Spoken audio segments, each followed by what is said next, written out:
disappear. Penthouse view, but there's nobody here. Wear my silence like a tailored suit. Checked in alone with nothing left to lose.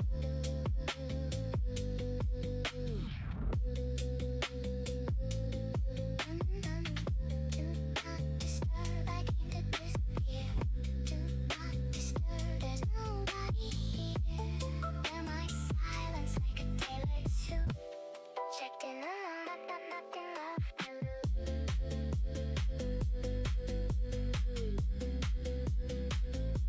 do not disturb. Do not disturb. I came to disappear.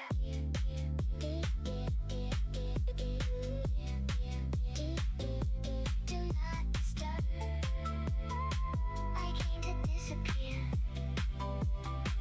I came to disappear. There's nobody here. Wear my silence like a tailored suit. Checked in alone. Nothing left to lose.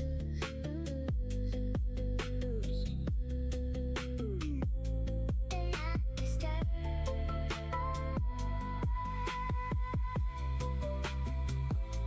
Do not disturb.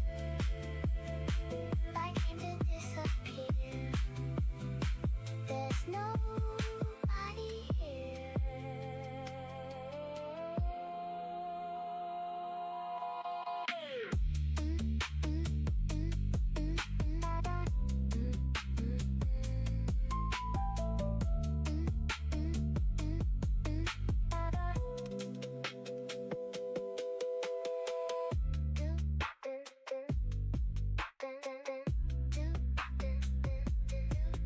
Disturb. I came to disappear. There's nobody here.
Good evening, ladies and gentlemen. Welcome to the stream. I am your humble host, Axel Dreamsaver, and we have another late but lovely episode of Deliriums Ascent. I do apologize for my tardiness. I did have to drive straight from work to here, so we are here now. Additionally, I would like to welcome back my players. It has been a little bit of a hiatus. Both Jin, our lovely crystalline barbarian, also known as Harvey C, or Cinderblock as his code name. Additionally, Kid, welcome back. He will also be. Yes, he is our balance fighter slash monk. He's our champion. He's our boy. Um uh Additionally, just a little bit of small housekeeping. I am not sure if um John, or Afro as you guys know him, will be continuing our sessions going forward. I will probably find a way to write him out. He seems to be having some IRL stuff that is causing some problems. So if he does join, he joins, but if not, I'm probably going to start writing him out, starting the session. Um, he has not really been that active in both the D&D chat and hasn't really talked to me much about his character or anything of the sort. So I will be doing a write out more than likely for him for the foreseeable future. It's unfortunate, but life comes first. I'm not going to really dig too much into it. But hey, shit happens. So we will be probably returning to the two-man team along with your boy Conrad. So that's pretty much most of the stuff. Oh, also, like me being late, they have changed my work hours. I now get off of work at 9 whenever I work closing shift on Fridays. So during those days, I may just be late. There's not really much I can do about it. Um,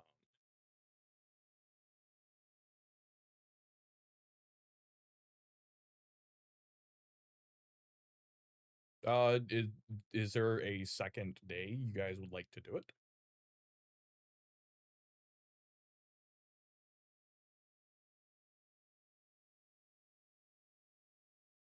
Okay.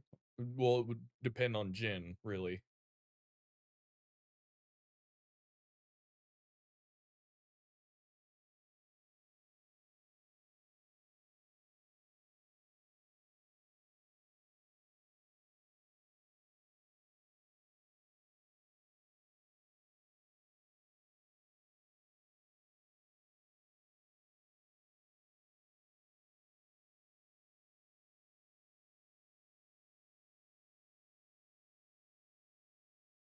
I don't mind. I said, my hours have changed. The 3-hour session was just because, hey, I get off work, I have enough time to literally drive home and get home by about 9 and just start. So I don't mind it as long as it's okay with you guys.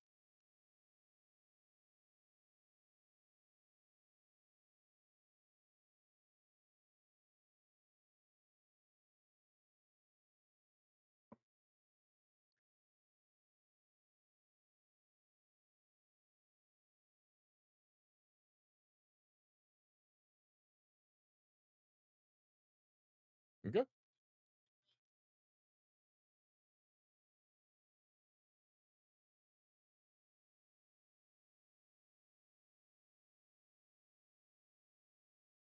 Well, it's less unwind and more I need time to actually set up the stream. It does take me at least 15 to 20 minutes to set the stream up. So,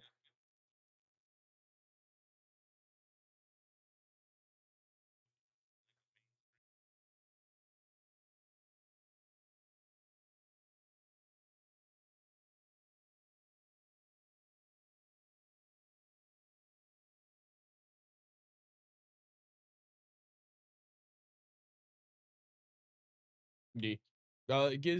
Basically gives me 2 days for us to do sessions, but it also allows me to kind of break up the amount of sessions, which allows me to kind of dig a little bit more into the story. Um, it was something I was kind of mulling over for the past 2 weeks. I feel like I've written it too quickly, so I think I'm going to be stretching this story slightly. So it's probably not going to be 20 sessions. I'm probably going to stretch it to like 30 or 40.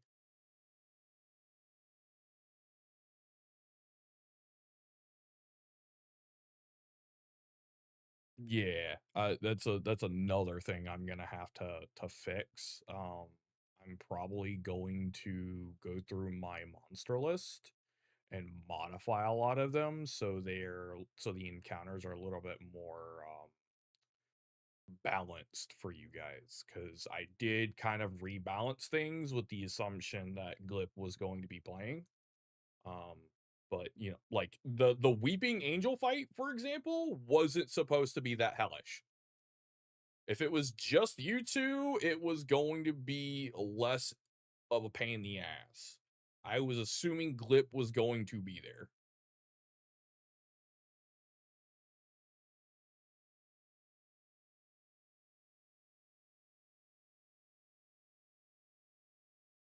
Nah, for real, he actually came in clutch, and I also wanted to mention that just briefly before we begin. I am totally cool with you guys coming up with creative bullshit. If you're like, hey, I want to punch the fucking support beam in a building to break it down to kill shit, I will let you roll for it. Do not be afraid to do some funky things.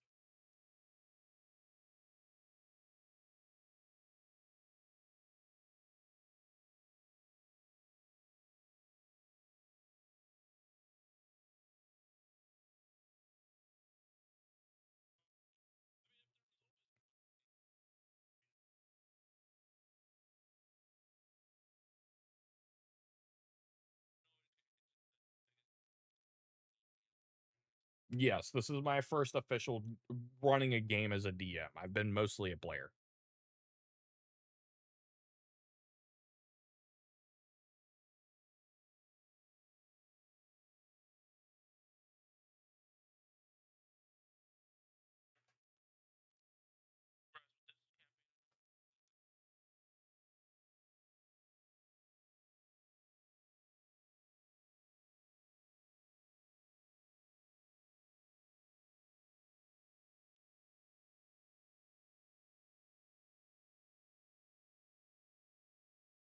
Yeah, I mean,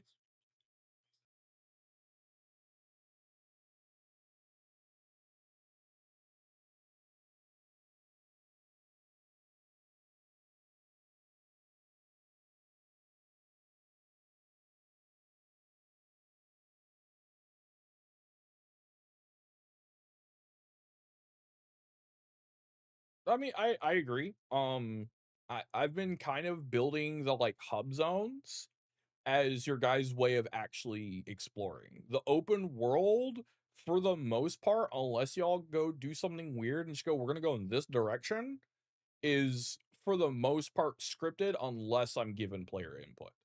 So unless you go off the beaten trail is what's in front, or the road traveled is what's in front of you. The hub zones at the moment are designed for you guys to explore.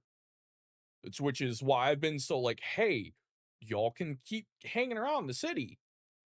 Y'all just are on kind of a like an expected time limit. You can say fuck it, we'll get it done when we get it done. I want to go to the slums and go hang and go see what's going on there because there's stuff in the slums. There's stuff in the dead zone. There's stuff outside of the city. You guys just haven't really kind of bit on the bait, if that makes sense. So I understand where you're coming from, but it I also kind of expect my players to go, "Hey, I would like to do X, Y, and Z. Can we go do that?" And I will usually give you a yes or no answer. Because I've already written most of the areas for how they're supposed to go. You just need to, take the bait and let me run with it. Speaking of, when we last left off, my intrepid heroes, we explored the gods. We got a little bit more lore on how the upper powers that are affecting our world um, seem to actually interact with us. Got a little bit more insight on contracts. The You got insight on the dark gods and all the light gods. Actually, y'all have met at least the statues of all the light gods, and both our players got a little more insight in how contracts actually dictate your powers. Um, at the moment, Jin is currently fully contracted. He has access to all of his powers and their full extent. As his character levels up, he will continue to gain more and more strength from that contract. Um, and actually contract specific abilities. Um, oh, go ahead.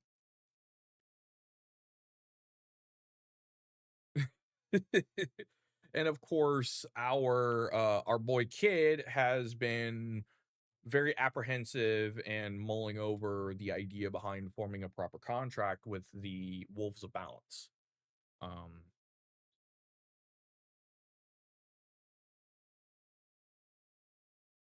yes, they were once a single entity, but due to some circumstances, they are now a dual entity under a single house, and they did express the want to do better and to right their wrongs. But for the most part, he is still uncontracted, so he only gets a portion of their full power. Um, yeah, that's pretty much it. We basically went over the Pantheon last session. Um, at the moment, you guys are currently driving around New Haven. Um,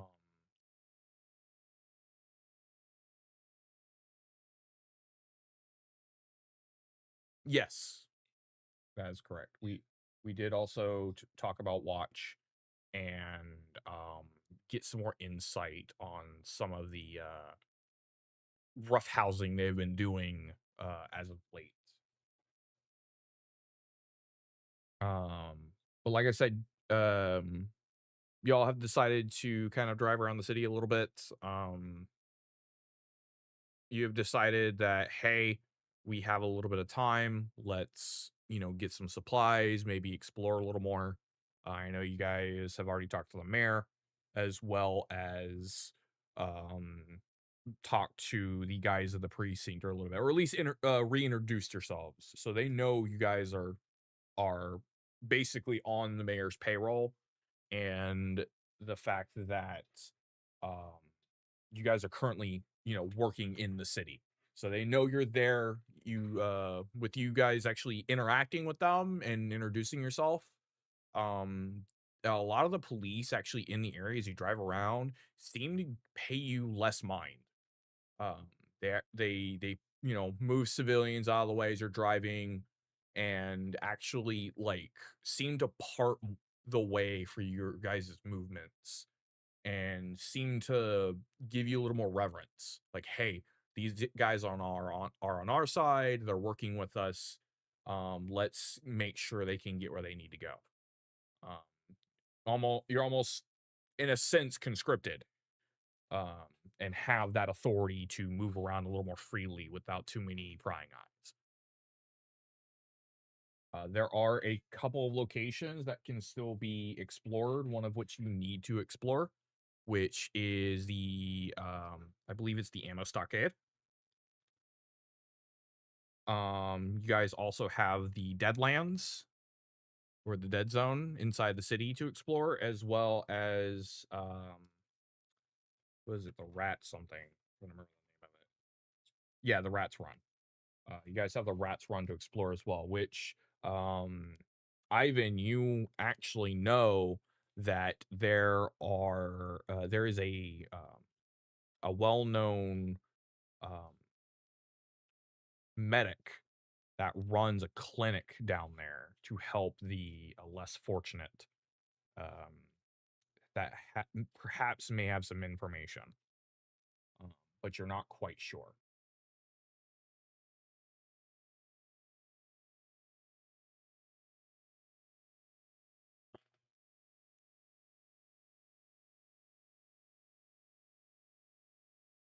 Um, my friends, I believe I may have some contacts down the rat run as well. If I've learned anything about my time down here, the slums seem to be ripe with information for the right price, of course.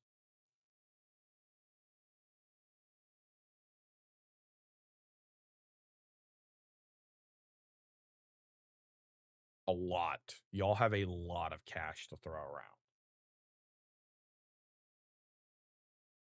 Well, of course, but you guys have quite a bit of spending money that hasn't really been fully utilized.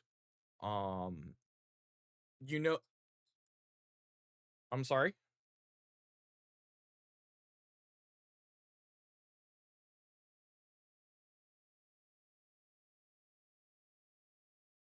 Um, you guys have your own cash, but as the ARAT inventory, if you go to players, is your shared inventory for the entire party.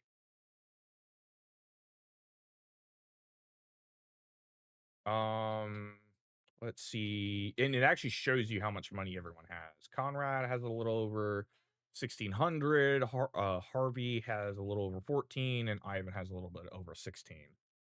Um, Yeah, if I'm not mistaken, you guys actually did get an advance of, was it 8 or 10K that I say that said that the, mayor was willing to give you guys for the successful mission? I wanna say it's 10K. Yeah, so I'm gonna say he guys gave you an advance of 5K for the entire party. That will be inside of the ARAT inventory. Additionally, I will be giving, let's see, I will be giving everybody, how much XP? I'm gonna give everyone 6,300 experience points for last session. Y'all did a very good job at exploring all of the gods. I'll say that you guys showed up for the session, you rolled dice, you guys get XP.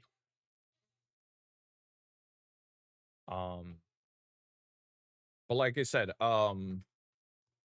what would you guys like to do? Y'all want to go to the Rats Run and go explore a little bit?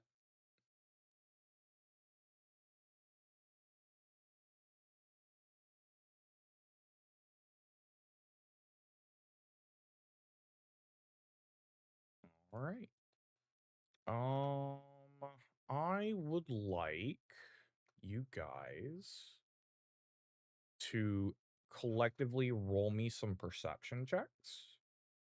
Um, y'all can roll them individually, or give somebody advantage. I would like some amount of perception checks as you guys are driving. Give me 2.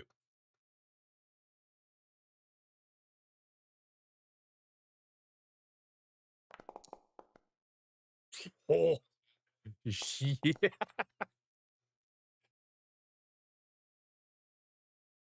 Yeah, that's a 22, brother.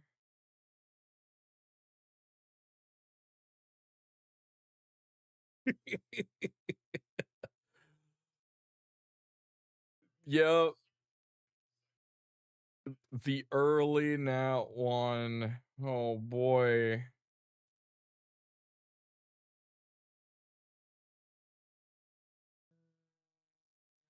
Where be my scenes? I would like to find not giant nest. Which one was it? What did I put in?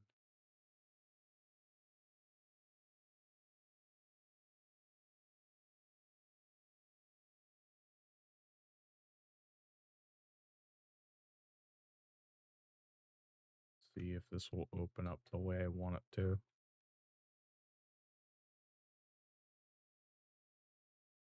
Let's see. You. No, that's the old roads. That was the boss area. Where the fuck is it? Is it Illuminated City? Yeah. Yeah. Yeah. Yeah. Yeah. Yeah. Yeah. Yeah. That one.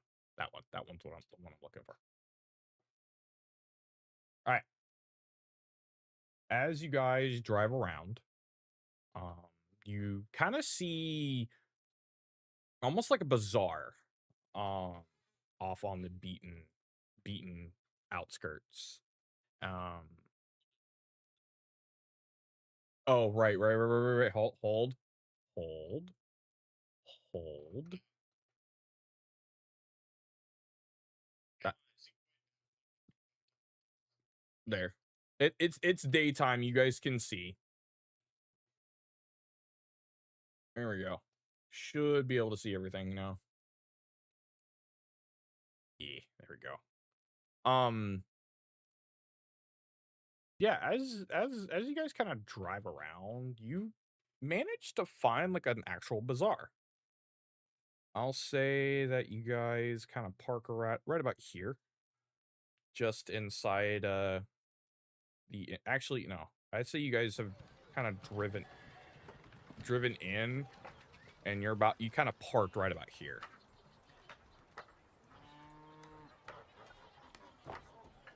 But you hear kind of as you drive around like this bustle of people. There's various merchants and um kind of peasant. I goddamn it, thought I fixed that. Um, kind of like various peasant. Um, it like there seems to be a lot of hustle and bustle. Like it's for there we go. As like for what's supposed to be the slums, this doesn't seem that bad for something that's called the Rats Run. A lot of the people here don't look like they're as dressed as nicely. A lot of them are wearing very tattered clothing or worn. Some people have like patches that have been stitched on, and a lot of the people seem to be kind of keeping an eye on you. They seem a little leery from the vehicle kind of driving into their bazaar. But you do notice they kind of just go about their business. It kind of the energy of it's none of my business. I probably shouldn't stick my nose into it kind of energy. It's not really animosity that you feel. It's more of just weariness. Like, hey, these are some different faces. I'm not familiar with them. But you do see some of the NHPD kind of walking around, kind of trying to keep the peace, wearing their usual tactical gear. Some of them seem to kind of wave at you guys and, um, just kind of gesture as they walk around, like, "Hey, we know you're here. Do what you got to do."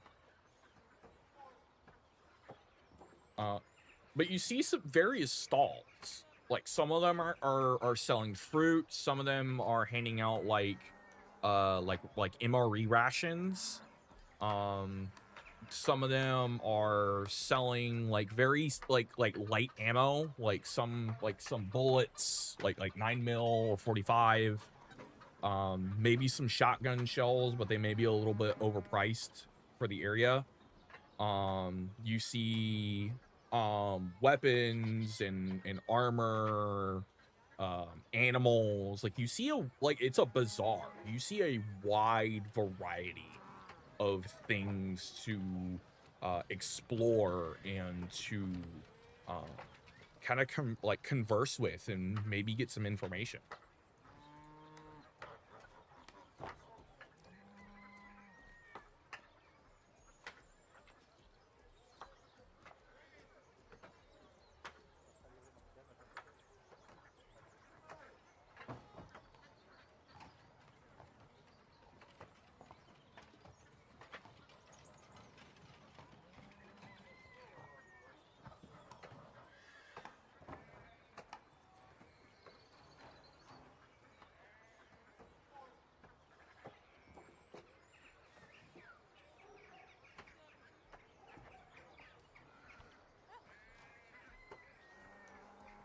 Um, Conrad actually kind of walks over towards towards Cinderblock and goes like, "Hey, Cinderblock, I know you may need some ammunition.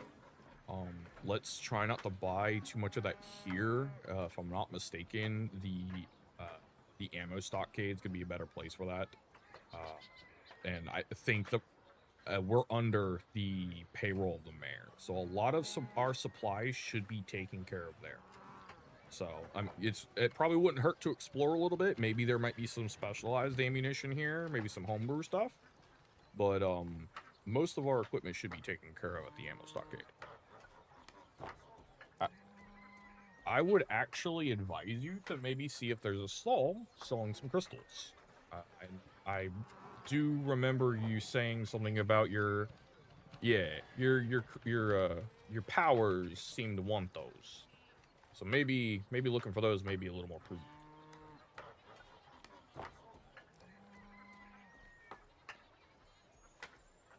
Huh? Wait, what did you say?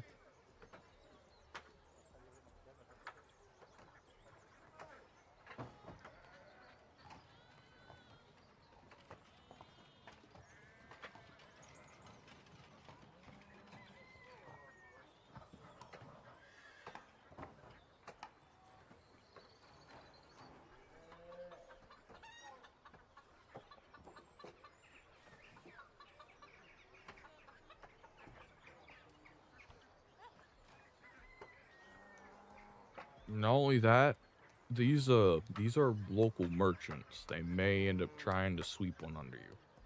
Just be aware. They seem like nice people, but they're also trying to survive.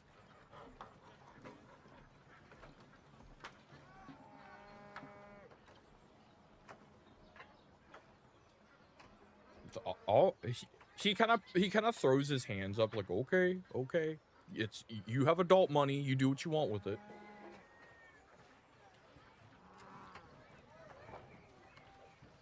Fair enough. I won't press too much harder. I just wanted to give a friendly warning. What I'm going to go ahead and try rousing with some of the locals here. I want to try to get some information on what we may be getting ourselves into. perhaps they may have heard some rumors about what's going on in the lower levels. All right. All right. Keep your comms active. He actually like pulls, like he lifts his arm up to double tap like a little button on the side of it, and it actually opens up the comms to be active. So if you guys need to actively talk to each other, all you should need to do is bring your wrist up to the actual communication device to speak into it. Kind of like a short range radio. No, your black box. It's a communication device as well.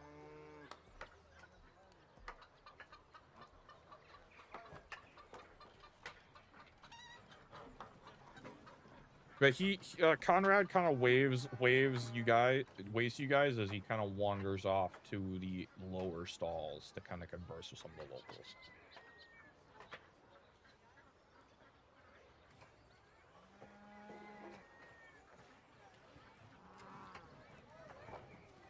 Oh, before you get too much further ahead, Ivan, did you make me my perception checks, please?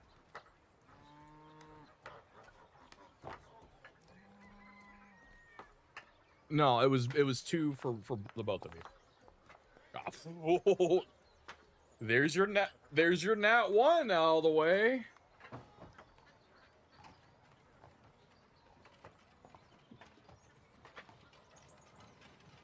He just rolled shit, brother.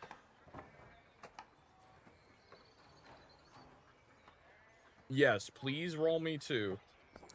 Yeah, they're for 2 different events that are going. Okay, so I will give you guys didn't catch the first thing that's going on, but I will give you the second. You guys passed the 15 modifier for both. In fact, Harvey, you see a little bit more than Ivan does. So as you guys, and you can kind of mill about as I talk. What you do notice is the common folk seem to eye you, but they seem to actively keep their distance from you. They're, like I said, they're not hateful. Like, you can't sense any hatred from them from their looks, but they seem afraid. You sense fear from them, from your armor and your tactical gear, and especially the ornate gloves affixed to Ivan's hands. And Harvey, they seem to be eyeing your arm quite closely. They're like, man, we don't really want to fuck with these guys kind of energy.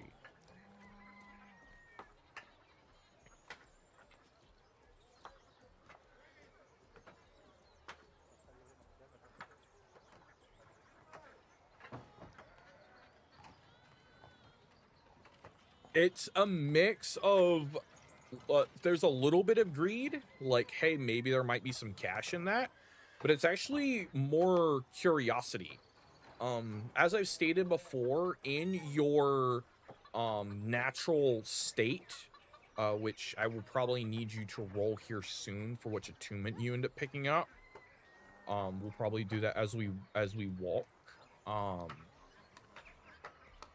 Yeah, please go ahead and roll me the d4 like as if you're like coming out of the car.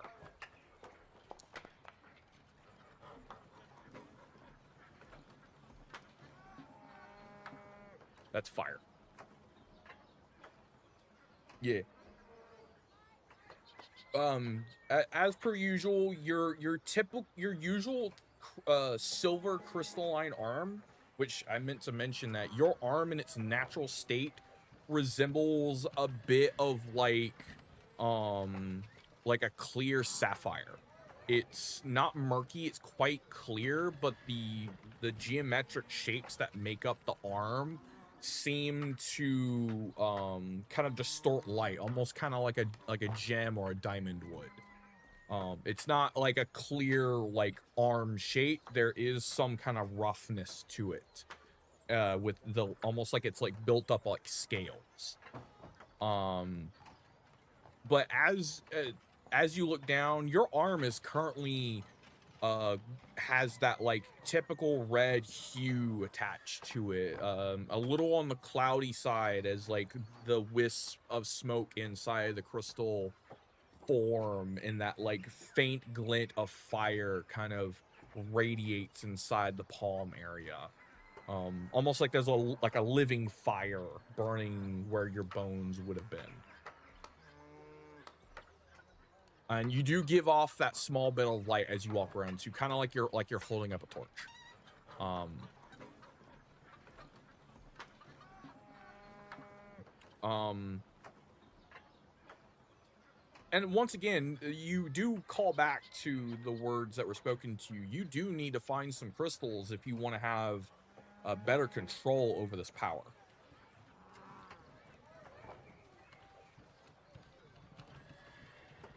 But that's, you guys missed the first thing. The second thing you guys got without issue, but it seems like a lot of the townsfolk here are very weary of your guys' presence.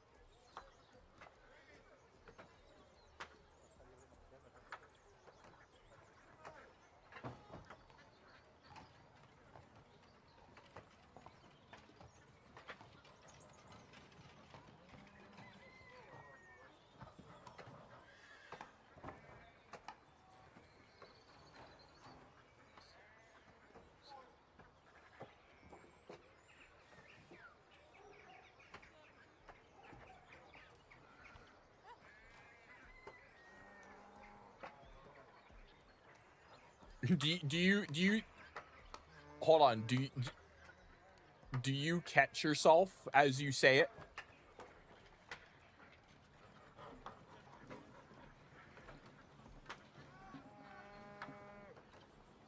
Okay.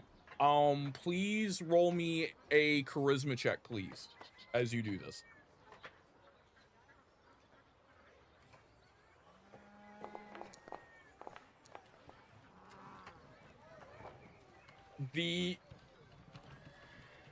The people, yeah, the people in the stall next to you seem a little more afraid of you.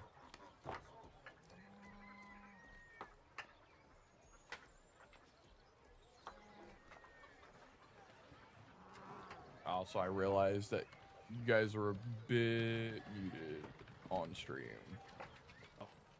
That's my bad. It's all good. Yeah. I fixed it. So yeah. As you kind of flex and kind of like say I'm the bomb with your crystalline arm still like alight, the people in the stall next to you guys kind of seem a little more standoffish than normal. Oh, great. I'm telling you not to do fucking shit, and the first thing you're doing is talking about it. What? Probably refraining from saying any dangerous things, like, you know. And I'm saying this very close to fucking Long Neck over here. I'm not fucking saying it out loud. I'm just saying it next to him. Like, you just grab me by the shirt to pull me down to ear level. Yeah. Remember, try to refrain anything that sounds like weaponry or, you know, explosives. Hey, sheesh. Fucking learned my lesson the first time. Jesus Christ.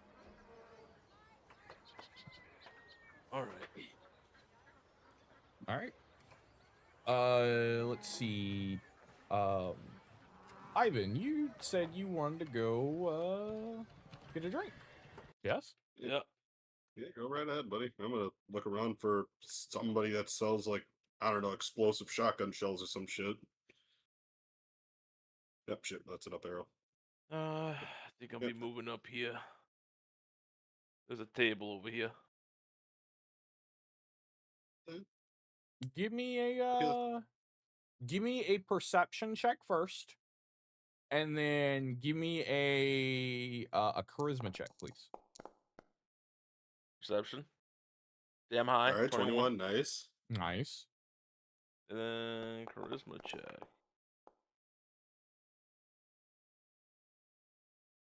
12. I don't know why the chat didn't show 12, but...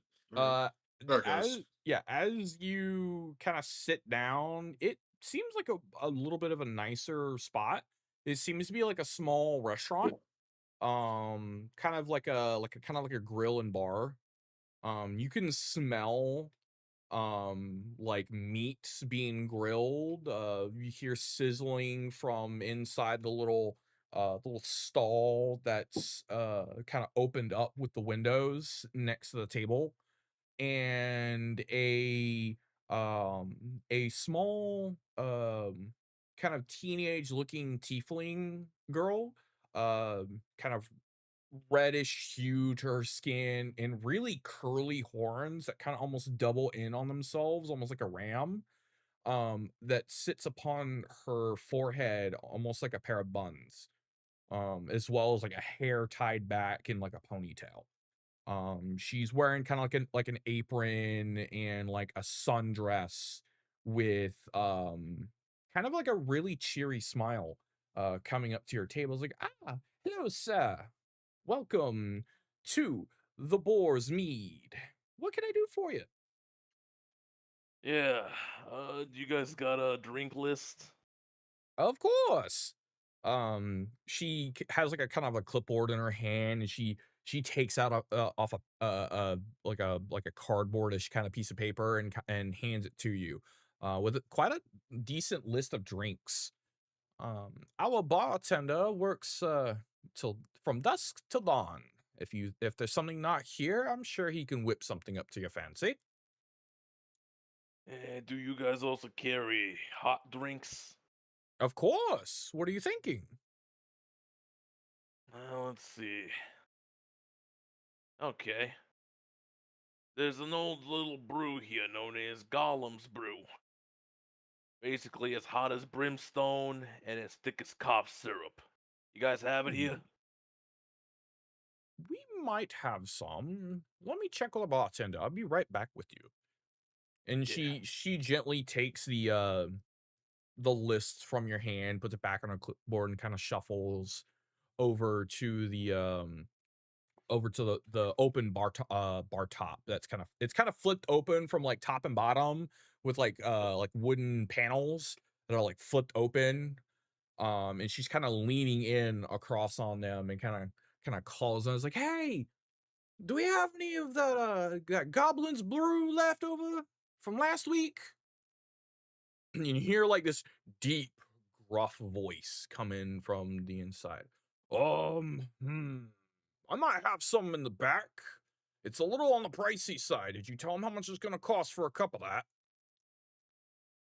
No, I have not. Give me 1 second. And she'll kind of get up and kind of walk back to you. We do have some left over. A flagon of that is gonna be about $20. Is that okay with you? Uh, Give me a whole pint, actually. That's more than Oh, fine. okay. Let's see. That'll be 30. 30 for a whole pint. It's not even fresh. I mean, he says there's probably not there's probably some from last week. I know that man likes to drink. I'm pretty sure he's got a fresh cast down there.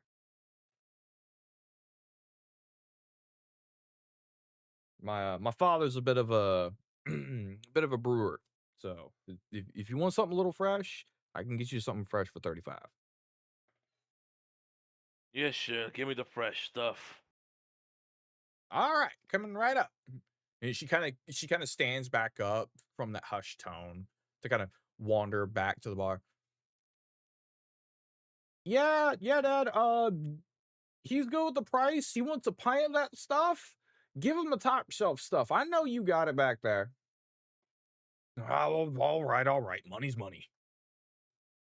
And after about maybe, you know, 5 or so minutes, she comes back with this large tankard with a full pint of this thick, it almost reminds you of like a red oil slick covering the top of it.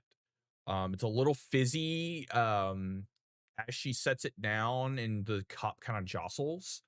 And as you look at it, you can like see your reflection in it. It's shiny, it glistens off the top. It has this like deep, almost red amber hue to it. Oh, yeah.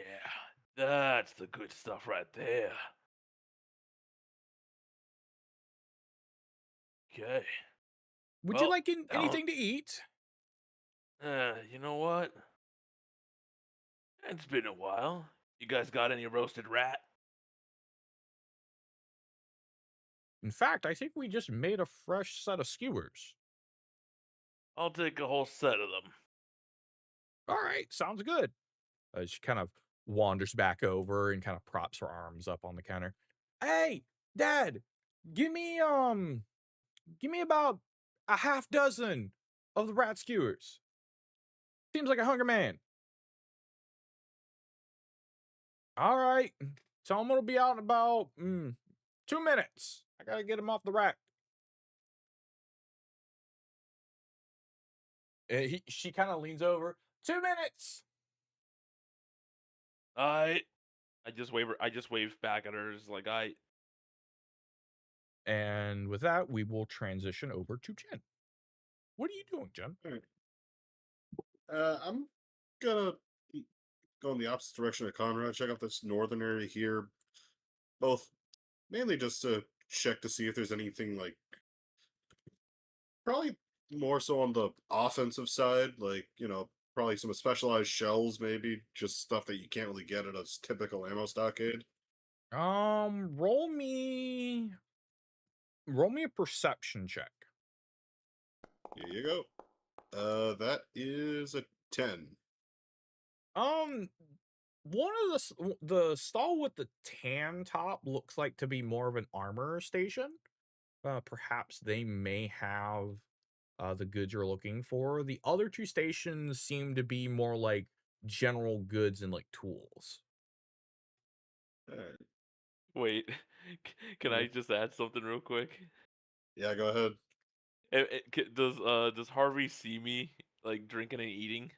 Yes, the ledge that I- you're at is low hanging, to like probably about like like the top of your chair. So he sees like the upper half of your torso and like some of your head. All right, I'm gonna communicate through my wrist to Harvey. Hey, yo, long neck. Fucking what is it? You can see me, right? I'm gonna like squint at him. Uh, depends, eh? Are you the half pint drinking a full pint while looking over at a random ass tiefling? Check this out. Remember this? As Ivan just grabs one of the fucking rat's heads, skull and all roasted, and just proceeds to fucking start chomping on it in front of his fucking face. Oh my god. I liked it better when you kept secrets. I'm walking away. I liked it better when you kept secrets. I'll save you a fucking skull. I got you. Don't worry, man. I'm just. You see Harvey visibly shudder and he continues to walk to the fucking ammo stockade here. Well, that's one way to lose an appetite. Ugh, The fingernails. there is an older dwarf actually, very stocky, and with his hands like coated in like leather gauntlets almost. As he's kind of like pounding what looks like to be an armor chest plate. As he's kind of working, he kind of glances at you and kind of like gives you like the up nod. All right, but before I respond to this guy, I would just like to say, if Harvey had a nickel for any time a dwarf was about to help him up, well, quote unquote, upgrade his shotgun, he would have 2 nickels, which isn't a lot, but it's weird that it's happening twice. Well, you have to remember, dwarves are natural craftsmen. So I mean, what do you expect? No, I get you. I just find it funny. Like, Ah, man, that's one weird interaction with short shit. Let me go upgrade my shotgun. Oh, I maybe should not have said that aloud, should I? You just hear me cackling still in the background. You can't escape me, Harvey. All right, let me get back in character real quick. Yeah, as you approach the stall, the older dwarf gentleman I'm like gonna just kind cut of to the eyes chase. you. Any, His uh, well, you're still probably about another foot from him. There you go. yeah, sorry. As you kind of get close to this stall, there's like a heavy like wooden and like metal clamped together table. It seems pretty well built and sturdy, but it's really rough. Like it's gotten some heavy use out of it. Across the table, there's a little area with like you could only kind of describe as like a rug that like for like displaying items over like the middle of it for like talking, kind of like a blank space, and on either side flanking it is like a set of completed armor. There's a couple like revolvers sitting there, a couple daggers, a nice looking sword too, um as well as off in the corner you can actually see like a pretty old but well capped spaz 12 kind of propped up on one of the beams. um there's like little baskets in front of it with like various boxes of like ammunition. There's maybe some like spare parts. There's kind of like a little bit of everything here, but a lot of it seems to be fairly highly priced for what this is. If it's priced like this, there's probably a pretty good reason for it.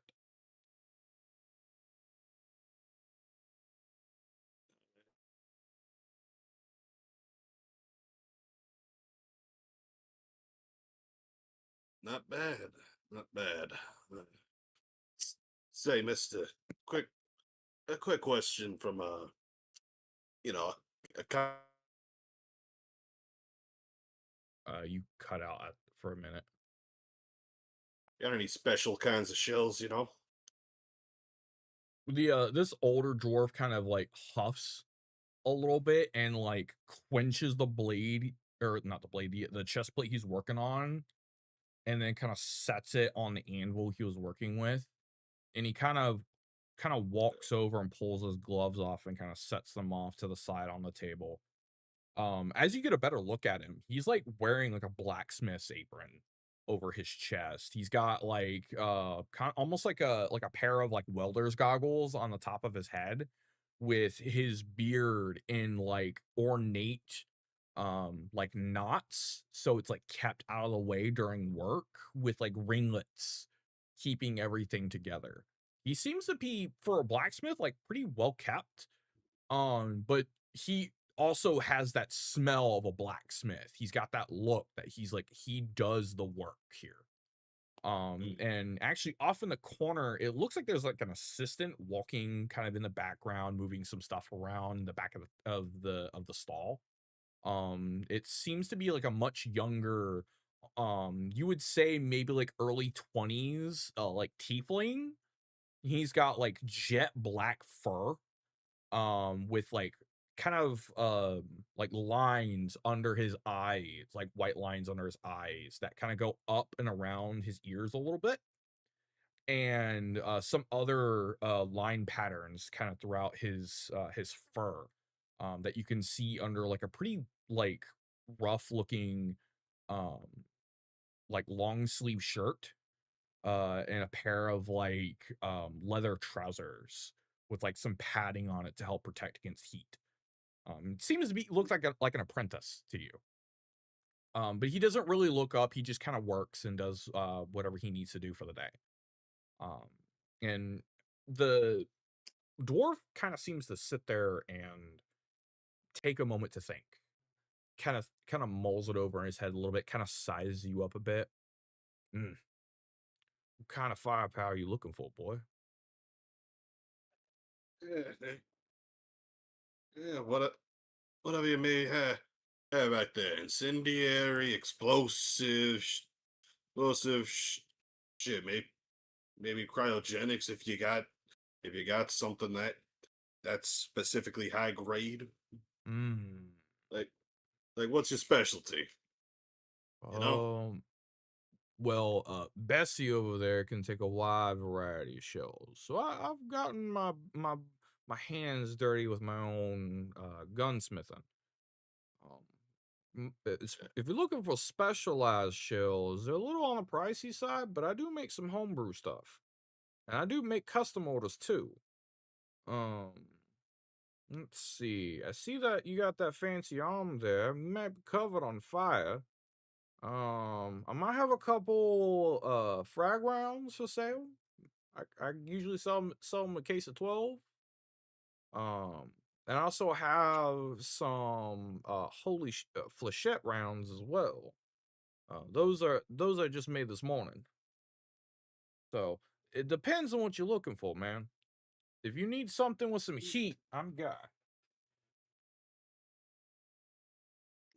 Considering the shit I'm going into, how about we start off with a simple 12 case of the holy Okay.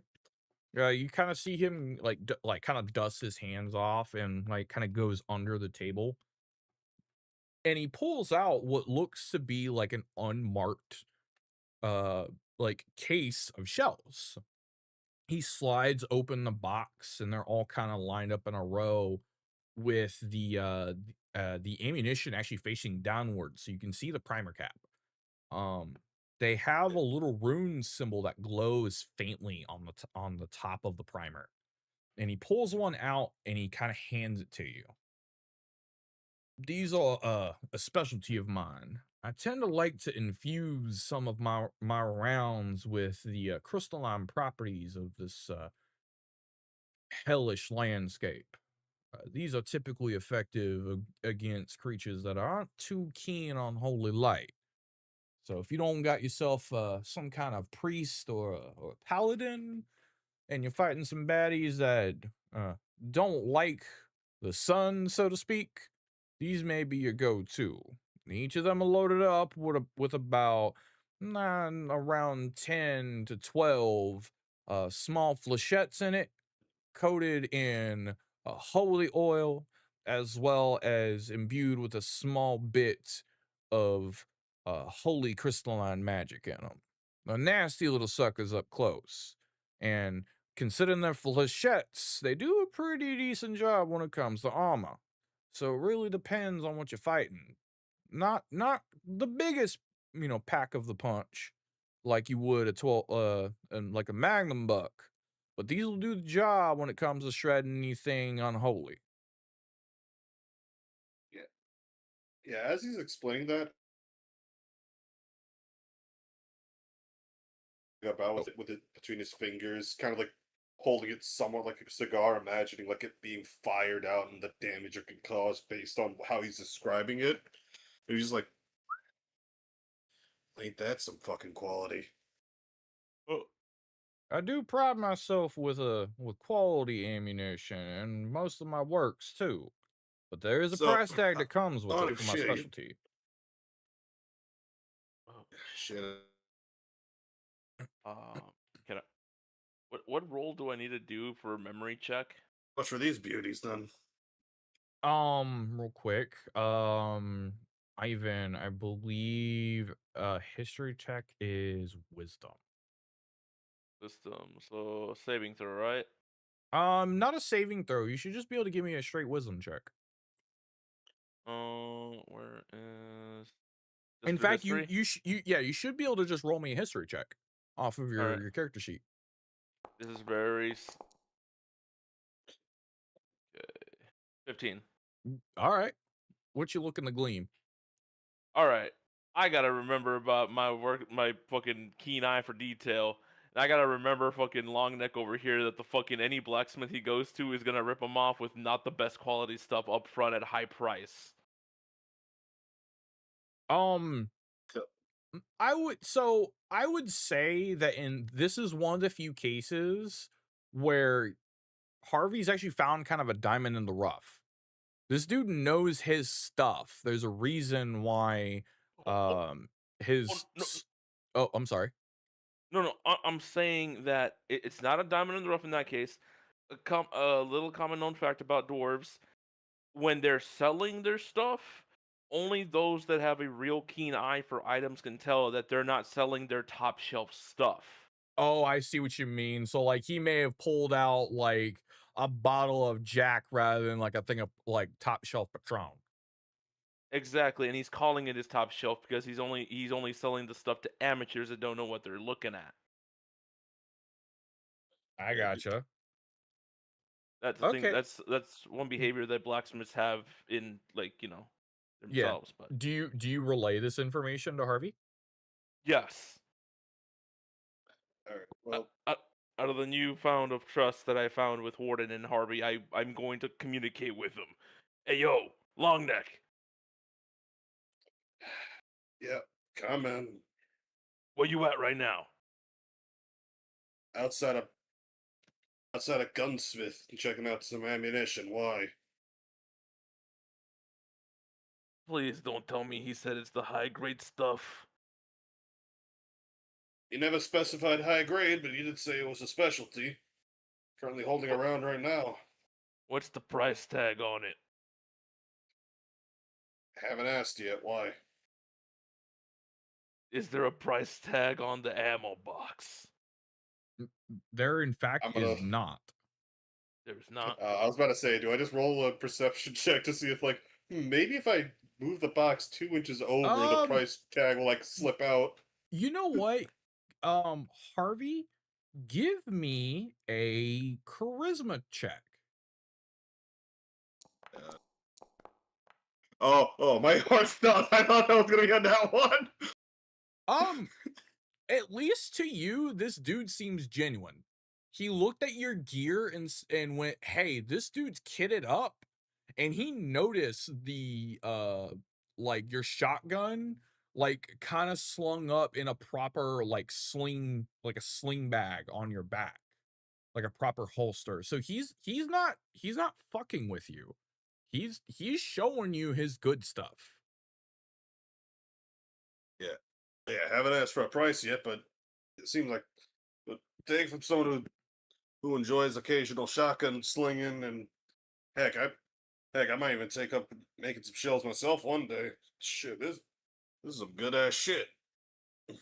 He does kind of overhear you a little bit. It's like, listen, man. He like reaches down and kind of pulls out an almost identical looking box and slides it open, and the shells look like they're in a little bit more rough shape. These are what I typically sell customers. All right, you look like a dude who's looking for some actual goods. I'm not gonna lowball you with the crap stuff. All right, I'm a craftsman, not a haggler. This stuff, this is the good stuff. There is a Yeah, price see, tag attached to it. These boxes over here, these less than savory stuff, is about 100 a box. The stuff you're holding right now is about 200. that. Hey, listen, that's all I can really ask for, man. Simple, clean, honest business. Especially with some of the That. people around here. Listen, I'm gonna be straight with you. You need to watch your pockets around this place, all right? There's some Uh, uh there's some pickpockets that have been roaming around a little bit, so watch your coin purse.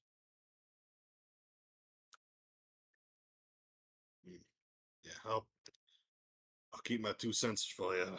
And speaking of money, and I'm gonna proceed to pay for the good shit. So I'm gonna fork over 200 because I have 1400 in my current inventory. Okay. He takes the cash and he like licks one of his thumbs and counts it out. All right, happy doing business with you. And he puts it in like a box down up under the table. And he pulls the less savory ammo down back on under there as well. You said something about elemental ammunition, right? Yeah, that's right. Hmm. What you think you're gonna be fighting?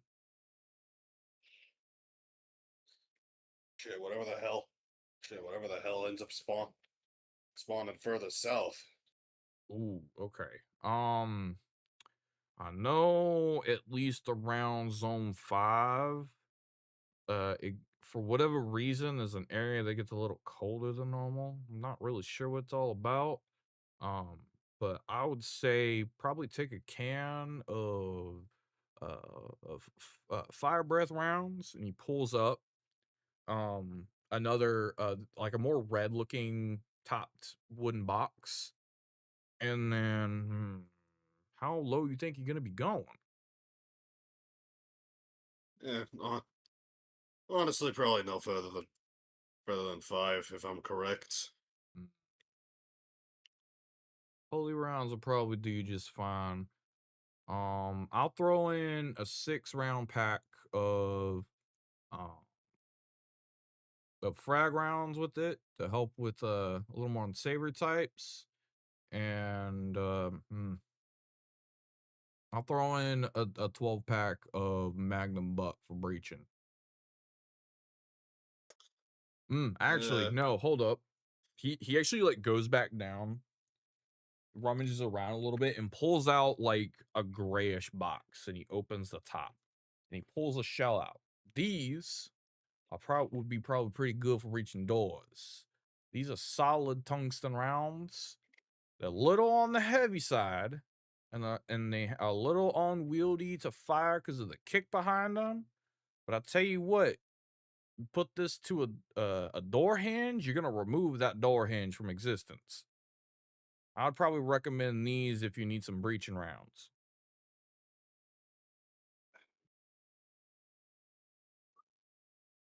he's And just, I was just standing there, like, clasping and rubbing his hands as he's describing every round. Like, good sir, you are reading my mind and speaking my language. so he has like 3 boxes in front of you. He has the holy rounds. He has this case, this like 6 pack little bundle of frag rounds, and a full 12 case box of custom made solid tungsten shells. Alright. Yeah, So let's see, that'll 200 for do the rather nice. holy. I'd say Yep. I'll charge you 300 total for the other two. Yeah? Eh, Hey, listen, all you had to all you had to do was ask, put her there. And I have $100 bill and I hold it out like a handshake. He takes the money from you. So, oh, no, not 300 total. For the additional 2 boxes, he's charging you another 300. Oh, then- So it's like it's 500 actually, total no, for no, all yeah, the I'll still do ammunition. it. Yeah. Yeah, So I'll still do it. yeah, That sounds like a he takes the cash from me, he counts it out, and he yep. puts it down I under. do hand him the full thing. Yeah. And he puts it away. I was like, But, "All right. yeah, What else can I do for you? Does the shotgun need any tuning?" yeah, nah, I think it'll hold up just fine for now. Although, Not. considering, although if you may be, you know, able to help help a brother out with entering the craft, any recommendations on like tools I can use to make normal shells into some fine Mm. shits like these? And he like kind of signals to the brand new enchanted shells of Frag and Holy. It's more experimentation on materials. You'll have a little bit of a mind for a little bit of alchemy and a little bit of metallurgy, because a lot of this ammunition's handmade.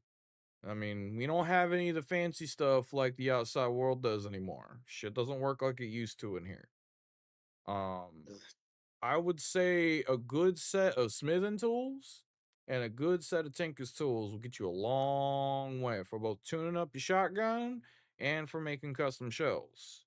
But a lot of it comes down to materials and understand what goes where. Yeah, yeah, That sounds just about right. Hey, hey, thanks again. Thanks again, man. Yep. He That he should that literally he literally like dabs you up like in full. He- Like and you as know you look at him, this isn't that's not just soot on his face. This is like a full on like like a black dwarf. Like it, he's you got the know shit eating grin and everything. Like my man. Like, all right, listen, yeah, brother. If you need any more custom shells, you come to me. All right. The Ammo Stockade isn't gonna have custom shells. They typically deal on wholesale. So if you need some custom work, you come let me know. hey, you got it. Hey, just so I can just so I can remember where to go. Can I get your name? I don't think I ever asked. My name's Jackson Torbalis. Nice to meet you. And that is Jackson Yeah, with nah. common. It's Jackson with common spelling and T. Hold on, I gotta find it. I gotta respell it because I don't know where I put it. Torbalas. Torbalis. Okay, so all right. I'll probably have to You fix have this gained later, but one new VIP. yep, that's exactly what I was asking for his name. I wanted to write that down in the VIP section. Uh, yeah, you know what? I At this point he's given Harvey no reason to like lie about like his about the code name stuff. So it's kind of like white lie it a bit, like, oh, Harvey the cinder block, but keep it to just C, huh? All right, nice to meet you, Cinderblock. Listen, I know you got to Yeah, keep your name on the down low. I see the logo. Don't you worry. yeah, thanks for understanding, man. Yeah. Hey, keep up the good work. People like you keep us safe. And you keep up your good work. You ensure I can keep the people safe. You know what I mean? Goddamn right. All right, I got to get back to work. If you need anything, give me a holler. Hey, you got it. And he kind of like bumps his chest and like two fingers salutes him before walking off. He kind of waves you off as well as he gets back to work on the chest plate he's working on. Yeah, Harvey has And made Harvey has eh, made a new dapper partner. yeah. And with that, we will swap back over to Ivan. What you doing, bud? Just start walking Just pretty much just finishing up the down last bite to of the rat and Conrad. just chugging down the last bit of the brine. So that liquor goes down almost unnaturally smooth. Like we're talking like when they say it's like cough syrup, they mean it. Like it is Yeah. thick, it is viscous, and it is pungent. Like it's like drinking like hot metal going down your gullet. It is rough, but you get like one hell of a good buzz from it. Roll me a flat d20 real quick, and then roll me a Constitution saving throw, please. At All right, flat. advantage.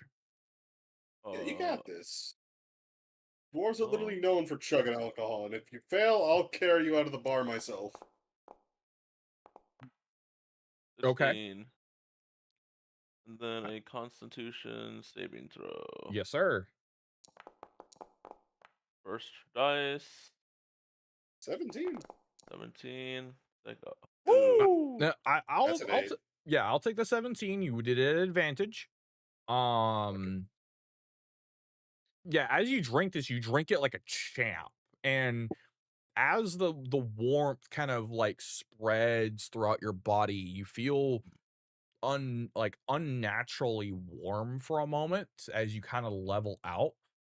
Um you seem to have a weirdly enough, it has the opposite effect of what you would typically expect from like a heavy brew like this, and your your vision kind of seems a little more steeled.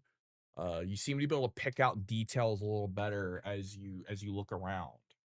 For the next hour, um, you have advantage in all perception checks, and you cannot be surprised. He just Now walks over to that, Harvey like, now that was a damn meal right there. Whew. The waitress comes over and asks you like, "Hey, hon, do you need anything else?" Oh, as a matter of fact, uh, you get any patrons here of the medical field by any chance? Hmm.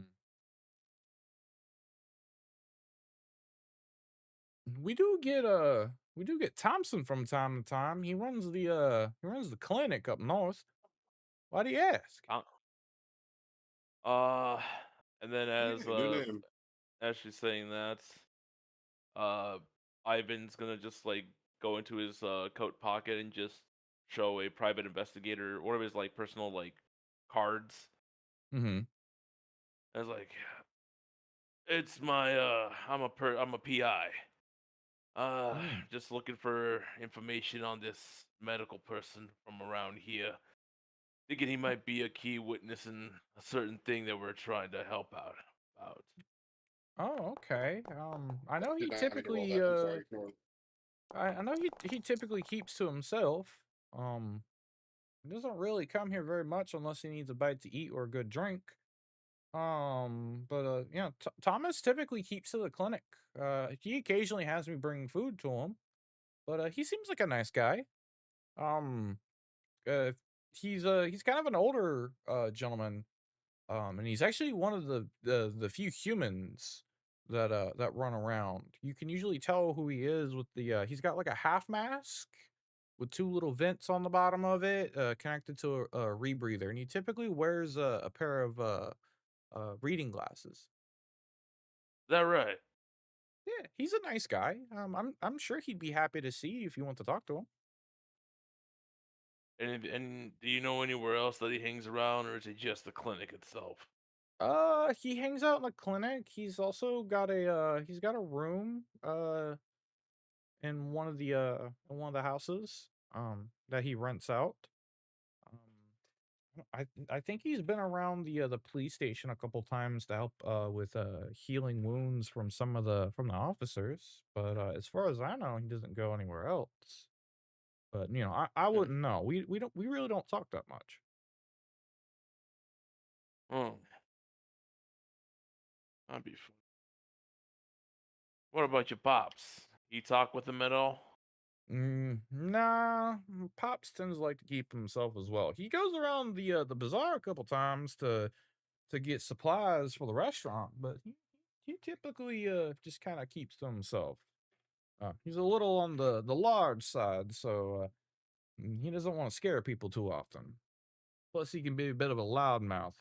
His hearing's gone a little south, so he tends to talk a little loud and scare people.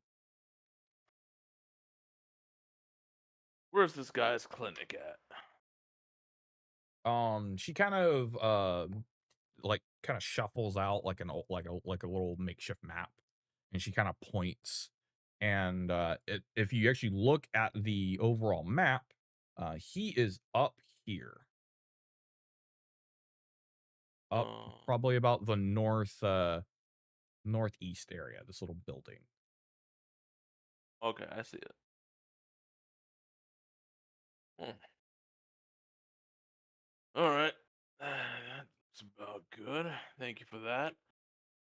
What's Of the course. damage? Let's see. The rats skewers are pretty cheap. The flagons was gonna cost the most. So mm, even 40. Thanks. Here's the 40 gold. Well, $40. And $40. Remember, what? gold is a Oh, full dollar. true, true, true. All right. Here's the $40, and you know what? For the info and for the good service for you and your dad, let's make it an even 100. Oh well, why? Thank you. I appreciate it. Yeah. And it'd be best appreciated if you don't mention that I was around these parts asking for people. Of course. All right. She seems a little on like like taken aback and a little flustered, but she does happily take the money and kind of stuff it in one of the pockets in her apron, and she uh kind of does a little bow, like a little curtsy, and kind of shuffles off to go back into the restaurant proper to talk with her dad. All right. As Ivan leaves, he just tips his hat to both her and then the chef as well as he's walking away.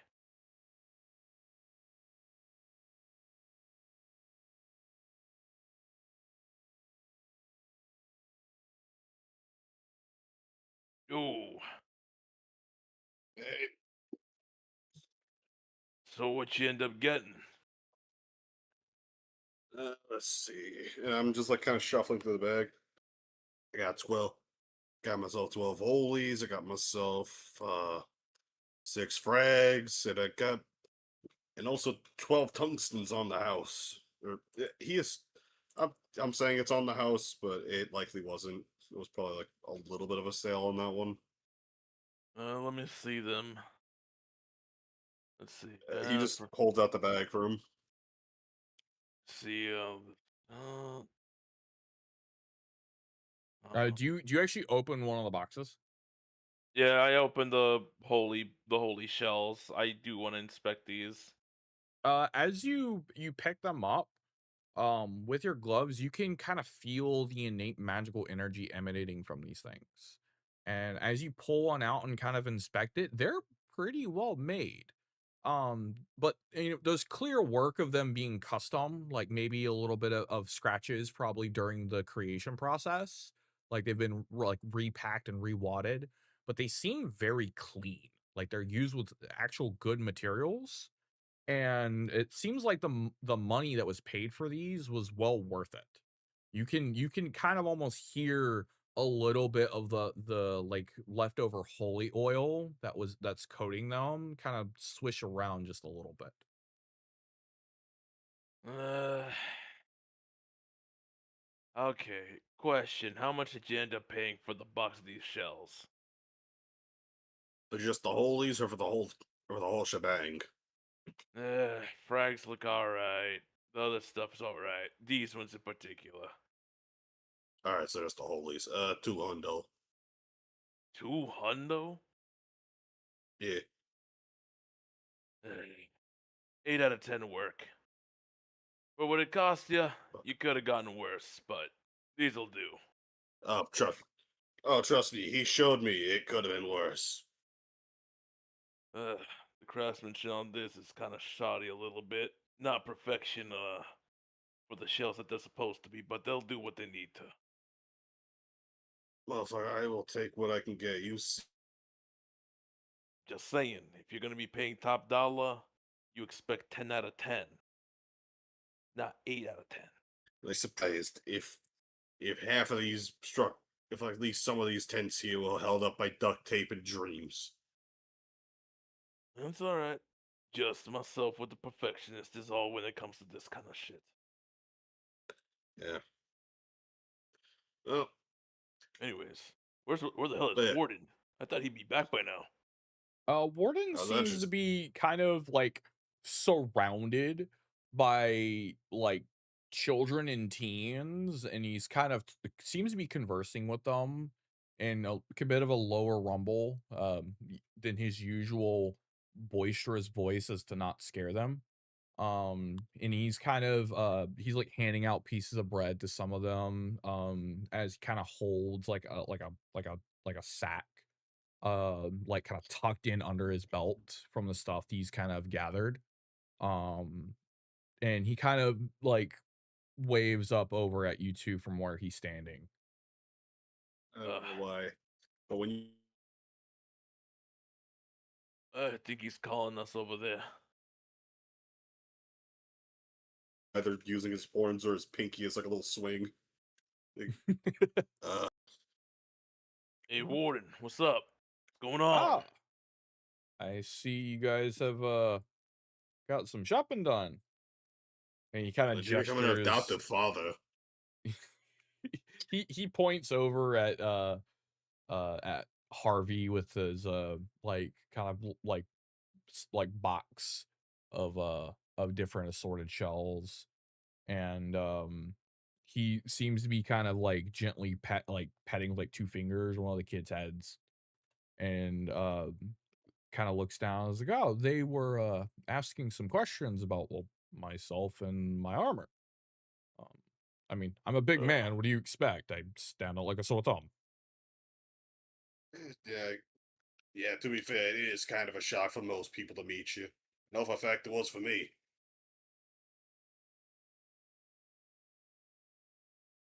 Oh yeah. So about that medic. Apparently he runs a clinic on the northeast end of town of this little place. Kind of keeps to himself. Doesn't really talk to much other people. You may want to give him a visit.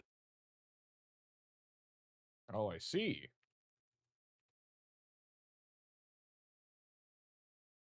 Uh, Oh, I guess we what, should go meet this man, shall we? yeah. Yo, long neck, you want to take that box to the car?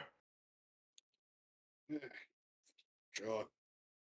Instead of having to Uh, lug it all around. yeah.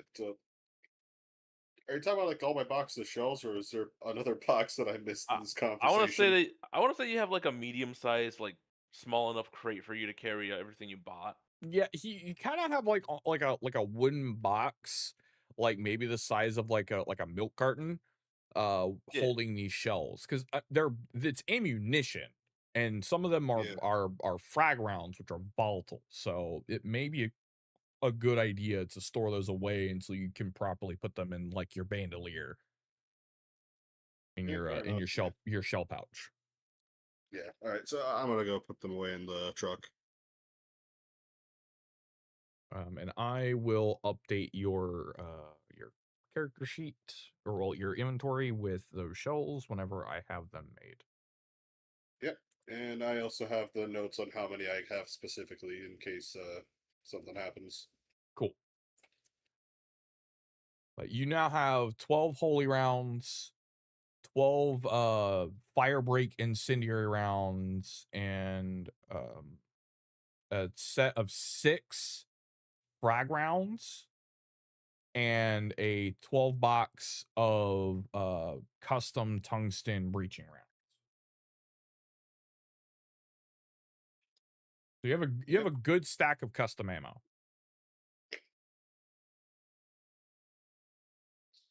I'm my own fucking armory.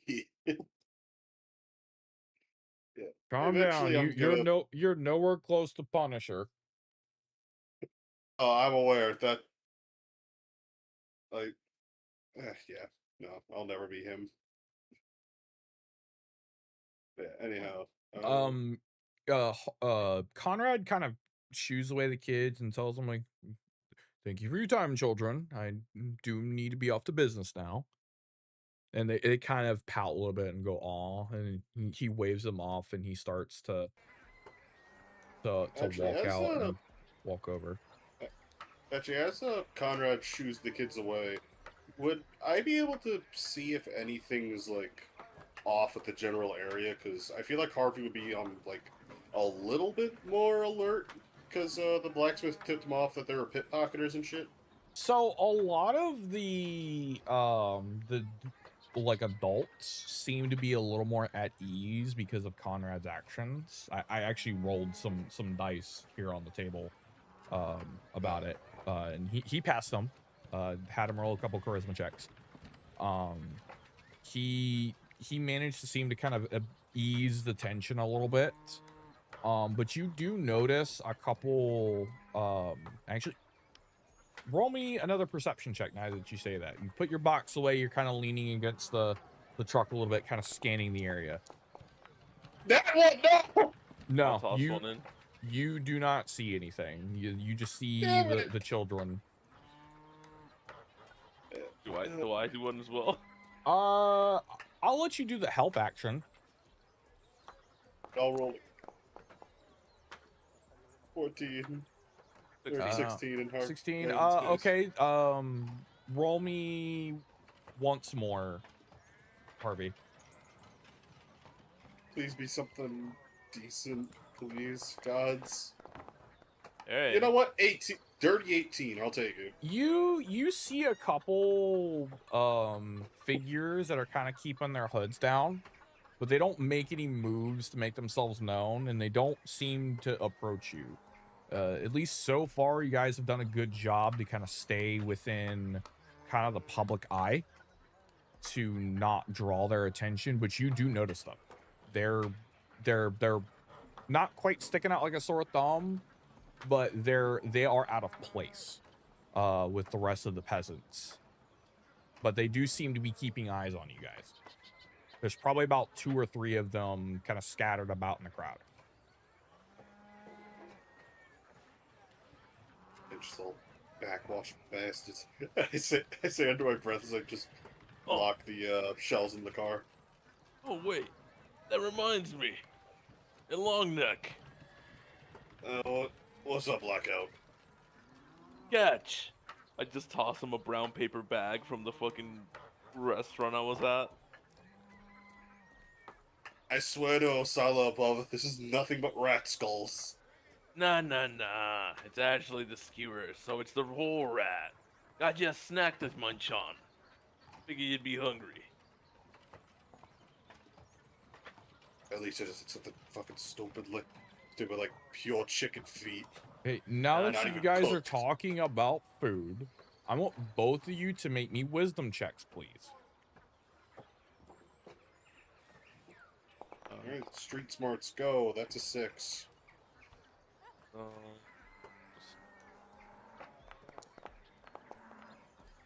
Yeah, Ivan gets it immediately. So, Harvey, you don't really notice it that much. You haven't been paying that much attention to it. But, Ivan, you notice that since the battle at the last gate, Conrad hasn't been eating. Wait. Warden, mind if I ask you a question? Yes, what's going on? Been feeling alright since the last gate we were at? I mean, for the most part, I've finally kind of fully recovered from that last battle. It was a little rough. Why do you ask? No. You want to cut the shit and tell us? I've been noticing since then for the last fucking day you haven't eaten anything. And I know a big guy like you need to eat your weight in calories in order to actually have the energy. Actually, now that you mention it, I haven't really felt hungry. Well, I, first you were tired. I'll be honest with you. I haven't felt really hungry since that last fight. What about energy? You were hella drained before. I mean, I'm, for the most part, fine now. Like, I feel great. Got the sun on my back. I feel good. I'm be honest with you. Roll me an insight check.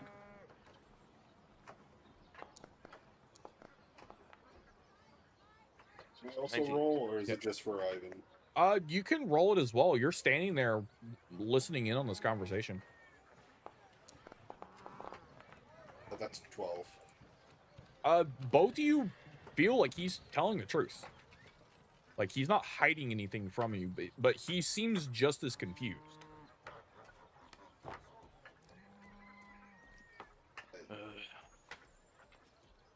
Yeah.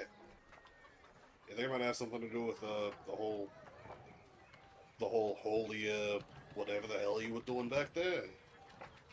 You know, now that you mention it, it might have something to do with it. I know that these powers that people who have been, I guess for the lack of a better term, chosen, seem to have some unnatural ability. Maybe it has something to do with my time here? I don't know.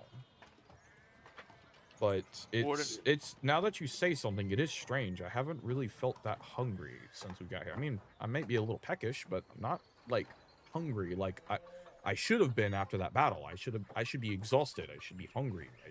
I should need something, but I don't. Question: when's the last time you had a physical? Well, we all took our mandatory physical before we were put on this mission. Something don't Okay, sit right. out of character question, when Conrad is doing the whole holier bullet thing, would was he rooted to the ground? Because I remember you saying like he has like vines and stuff attached to his horns now, if I'm correct. Make me a wisdom check, and I may tell you. Do not tell me. The only thing I'm not even gonna hold you. Do not tell me. The only thing you remember is what you saw. He was covered in vine work, like almost like plants became him, or a part of him at the very least. And he did seem imbued with power, but you can't seem to glean much else about it. You can only, kind of regurgitate what you saw. I mean, it don't seem right. There's something fishy about what's been going on with you. First, you're tired out of nowhere. You're not eating your way in food, beer. Nothing like you, man. To be fair, I mean, the using that power did take a lot out of me. Like any other, spellcaster, that, casting the powers that we've gained as ascended does take quite a bit out of us. But, after a little bit of rest, I seem to be quite all right. We did take a long rest, which, out of character, the DM telling you, whenever you take a long rest, it removes levels of exhaustion. He had 2, so he removed those levels of exhaustion. Okay. I mean, even just mechanics wise. Yeah, no, I get you. Don't worry. But even with a rest, wouldn't you still feel some sort of hunger? Like that's what 16 hours, no drinks, no food, no bev. Oh, I've been drinking water. Like I've drank a crap load of water, but like I haven't. To eat. I've maybe had like a little bit of an MRE at most, but like I don't feel like I need to eat like 2 or 3 of them like I usually do. Do I have to do a roll if I want to like ask Warden to let me listen to his chest for his heart? Make me a persuasion check. Persuasion. All right.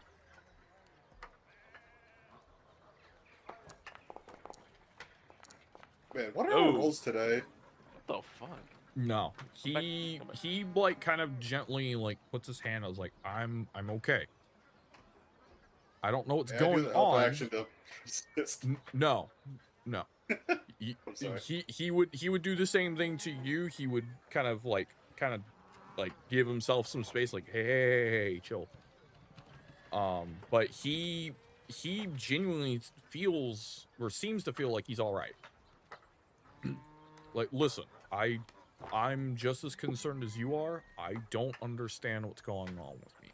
Okay, I'll level with you. I don't know. What I do know is I do feel okay right now. I feel fine. I feel like I've gotten a full night's sleep. Like I said, I'm not hungry. I have been drinking quite a bit of water, but that may be just from the exhaustion. But I don't seem hungry. I don't need any food. All right. Tell you what, we gotta go check on this Thomas guy, who seems to be the doc around here. We'll just have him do a small checkup on you and see if everything's good physically. Make me another persuasion check. This one, I'm actually gonna use my fucking. I'm gonna be grasping my ring. Okay.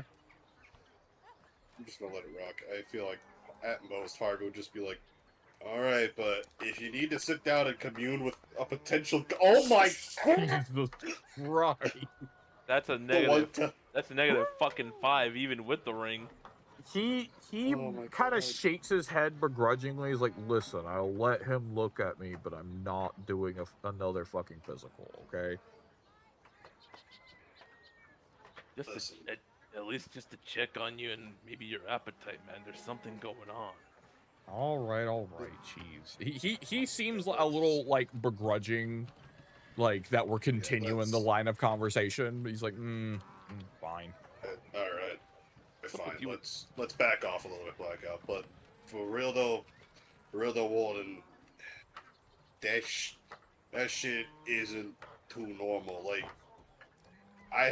I'll be honest, I have my suspicions considering I have a literal bird talking in my head. So if you need to, like, sit down, have a quiet place, like, fucking see if there's an extra pair of thoughts rummaging around up here, I can move. Just, like, 5 minutes. I appreciate your concern. If I need some time to meditate, I will at least tell you guys I will take the time, okay? Alright. But at least at the moment I feel fine. Cool. Yeah, Alright, then I he guess seems a little more adamant, like, I'm okay, please quit fucking asking me at this point. He's kind of annoyed at this point. Also, we are at 12:11. Would you like you guys to stretch this to 1 o'clock? I'm okay with doing up to 12:45. Okay. Then let us get a move on. Conrad will start kind of moving this way. I heard on the comms, he's up north, right? Yeah, northeast. I'm gonna Come lock on. the car and follow. Yeah, I was about to say, you gonna bring up the rear? Yeah.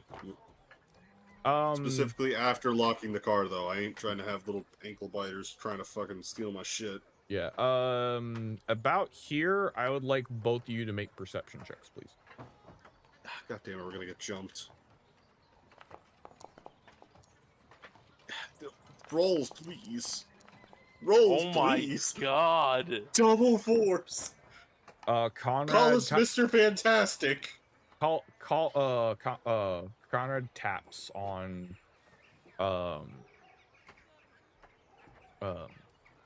sorry, Ivan's shoulder, and he kind of puts his hand over into your view, so you don't turn around. He goes, he like does like 2, and then points to your left with his thumb. Okay, then Ivan just fucking sees it, nods, and then he just puts up his hand as, like, I guess a fucking way of saying, like, question mark. He kind of leans down and goes, "They're not attacking us, but we are being followed and watched." I just, like, point the 2 fingers going forward as in, like, let's keep on going. He gives you a thumbs up and taps your shoulder. All right.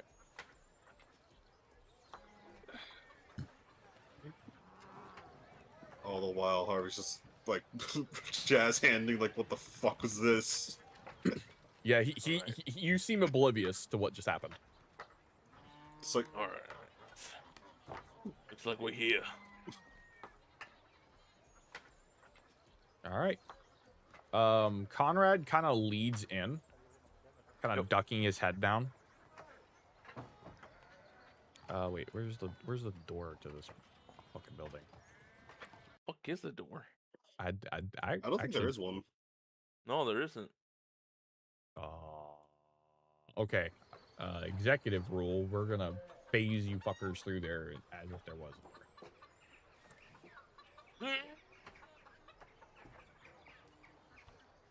Here, I got you. Hold on. Oh god. I'm in the floor. Hey, it's like my ma's house.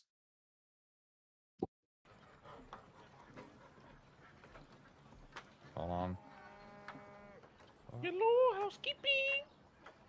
Well, I don't know why the layers aren't maybe- working properly. Or maybe because it's not counting as an actual building. Maybe not. You know what? We'll do it this way. The priest will actually meet you guys like outside. That works. Yeah. So I'll have y'all. Kind of meet the priest out here. The priest seems to kind of like open his shop door and kind of dusts himself off.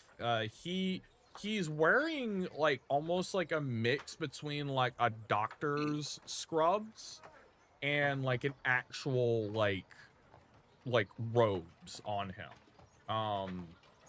He has a holy symbol that faintly glows down to his chest with a pair of like rubber like scrubs gloves on, and on his face he's got this like dual like almost rebreather style half mask that's kind of affixed around his lower half of his face, with like a tube that comes out to like a canister that's like clasped to a canister like at his belt. He's got a pair of reading glasses on. He has kind looking eyes, blue, soft blue eyes with kind of a like a dirty blonde like crew cut for his hair. And he looks at the three of you like, ah, hello, what can I do you gentlemen for? And as he speaks, you kind of hear like almost like a speaker voice coming out of it. He sounds kind of young, but soft spoken. But like the mask is like a speaker in it, so you can actually clearly hear.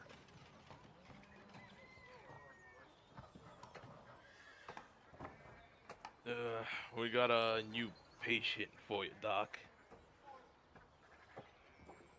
Oh, is it and he kind of gestures at Conrad. Yeah, big guy. Oh, I see. What seems to ail him? And he gently puts one of his hands kind of along his chest and kind of closes his eyes as he uses a little bit of magic to kind of examine, like, you know, kind of like a stethoscope would. Like you put like the stethoscope on him. He's kind of doing that, but for like his lungs and his heart. Okay.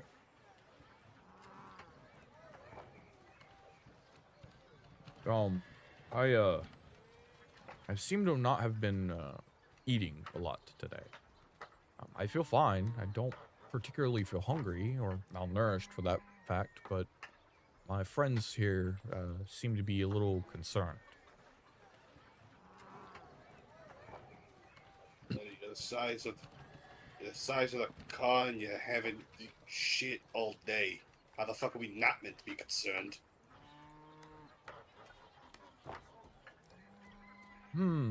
You seem well. At the very least, your heart rate is fine, and your lungs seem to be filling up nicely. But I sense a large amount of magical energy that I'm not familiar with flowing through you. I wouldn't say it's wild, but it seems untapped, if that makes sense. Like a garden hose that doesn't have a regulator on the end of it, like a hose spout. It seems to be very, very rampant in your body. Do you know about this? Conrad kind of looks at his hand and kind of flexes it a little bit. A couple hours ago, we were taking down the gate that appeared outside of Haven. And, I channeled some sort of energy I can't quite explain. And he kind of wahs the priest about some of the battle where he like grew vines and almost took on like this plant primal like energy across his body.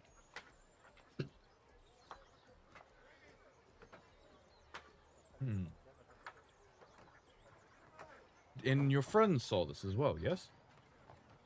Yeah. Homie legitimately ate his weight in food every time after battle. And he's not really eaten anything in about a 24 hours. And gone through some magical stuff going on when he is ever in combat. I see. I mean, I've heard of good berries satiating hunger and thirst, but I don't think I've heard of someone just kind of not needing to eat, if I'm being quite honest with you. This is the first for me. And to be fair, the Ascended, just in general, is still new, untapped territory. But you should be eating due to your body mass and size. So it is. I do understand the concern of him not actually eating properly. And you said this is recent, yes? Yeah. Again, it's only been 24 hours since the whole issue, and as you can see, a big guy like that hasn't eaten anything. Do you consent for a more thorough examination? You won't have to undress or anything, but just let me kind of scan you with my magic, if that's quite all right. Up to the big guy, not us. Well,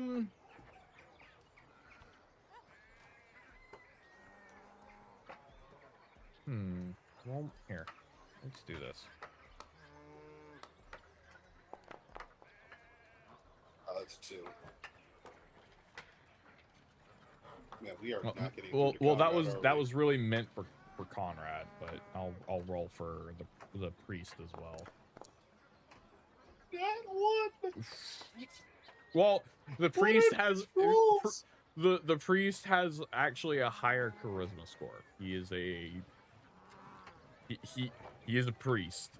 I would say he passes this, and Conrad begrudgingly, like he really doesn't like being examined.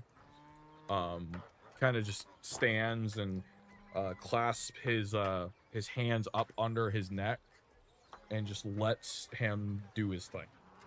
And you watch this priest pull out a like a grimoire from his hip, flip through a couple of pages and mutter something under his breath, and gently puts his hand into his chest and then goes down and up with his eyes closed.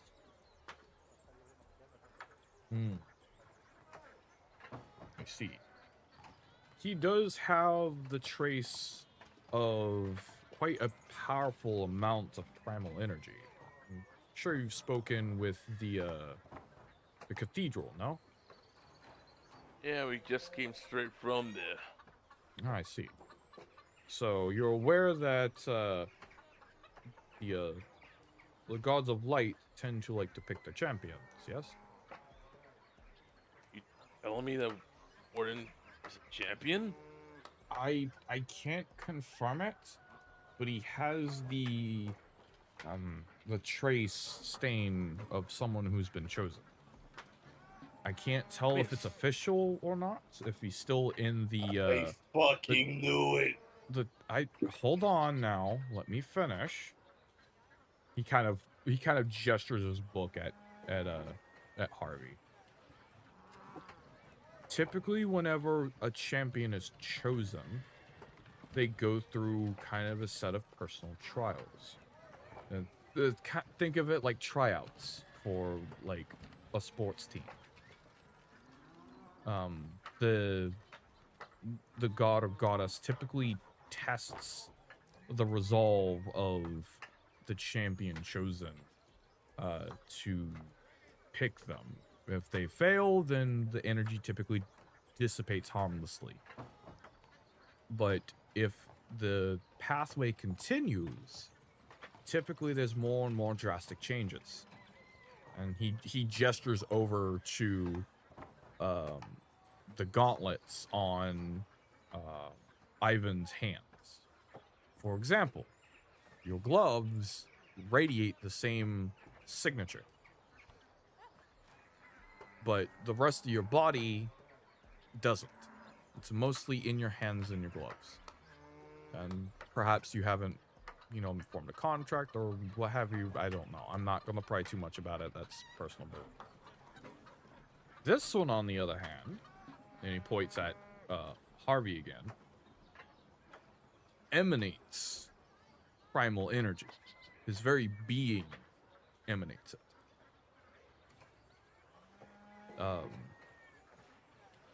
The big man here is kind of somewhere in between.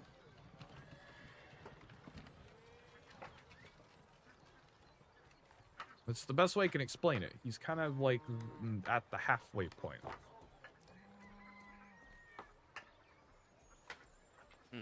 Well, and here I thought it was just another short shit situation where he could actually hear it, he just didn't want to finish it off. That sounded better in my head. The priest kind of chuckles a little bit. At least at the moment, I don't find anything abnormal outside of the energy coursing through his body. He seems to be, at least physically, perfectly fine. But spiritually, he seems to be locked in some kind of test. Well, I mean, how the hell did we pass? We didn't have a test when we got our fucking weapons. Well, not to Bitch, sound crass, but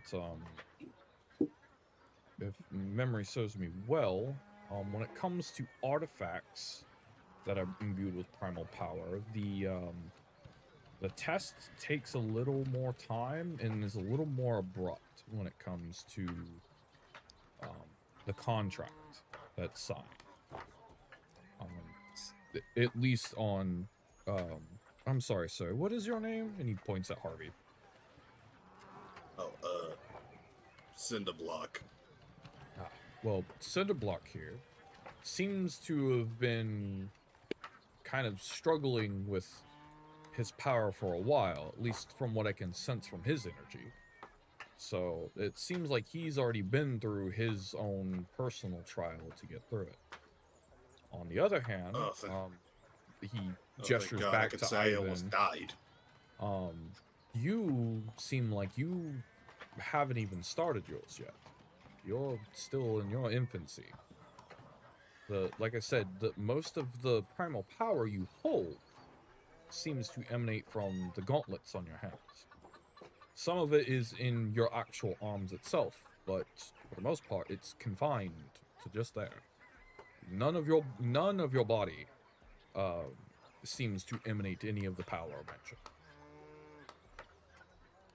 Yeah, Oh, no. thank God, he clocked from a single look. I could say I nearly died for this shit like 5 weeks ago. But as I stated before, your big friend here is currently in the middle of his trial, whatever that may be. I'm not sure. The gods are mysterious and fickle about their trials. In fact, from what I read from texts, they tend to even hide it from their siblings. I'm not sure if it's rules or if it's respect. I'm not sure, but it's what I do know. Alright. I think I want to do a history roll for what I saw last episode. Go for it. Not any better. Barely That is 10. Unfortunate. I will allow the help action in this case, as like y'all got are it. kind Harvey is of you got it. conversing about Harvey is this. handing Ivan the notebook he made when he was like scribbling down basic information on every single god in that monastery. 15. I'll let you have it. You'll pass. Yeah.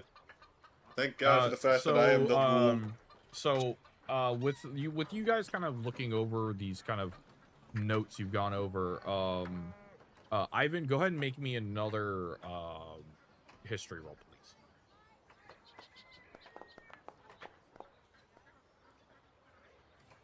For the love of That's I'll a 9. I'll kind of give a little bit to you.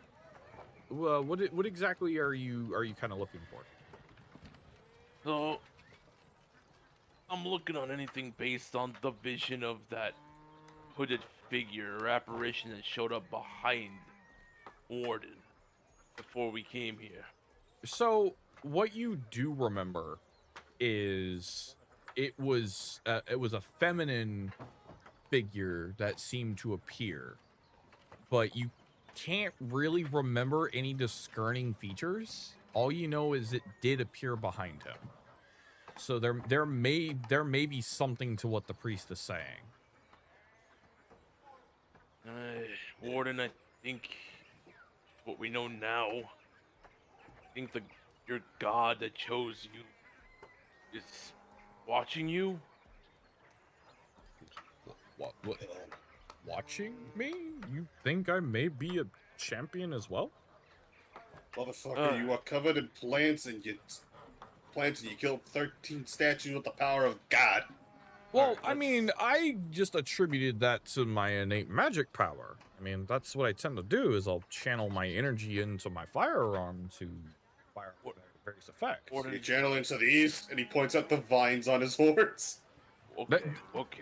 When you're looking at him, by the way, he doesn't have the plant-like features on him right now. Okay.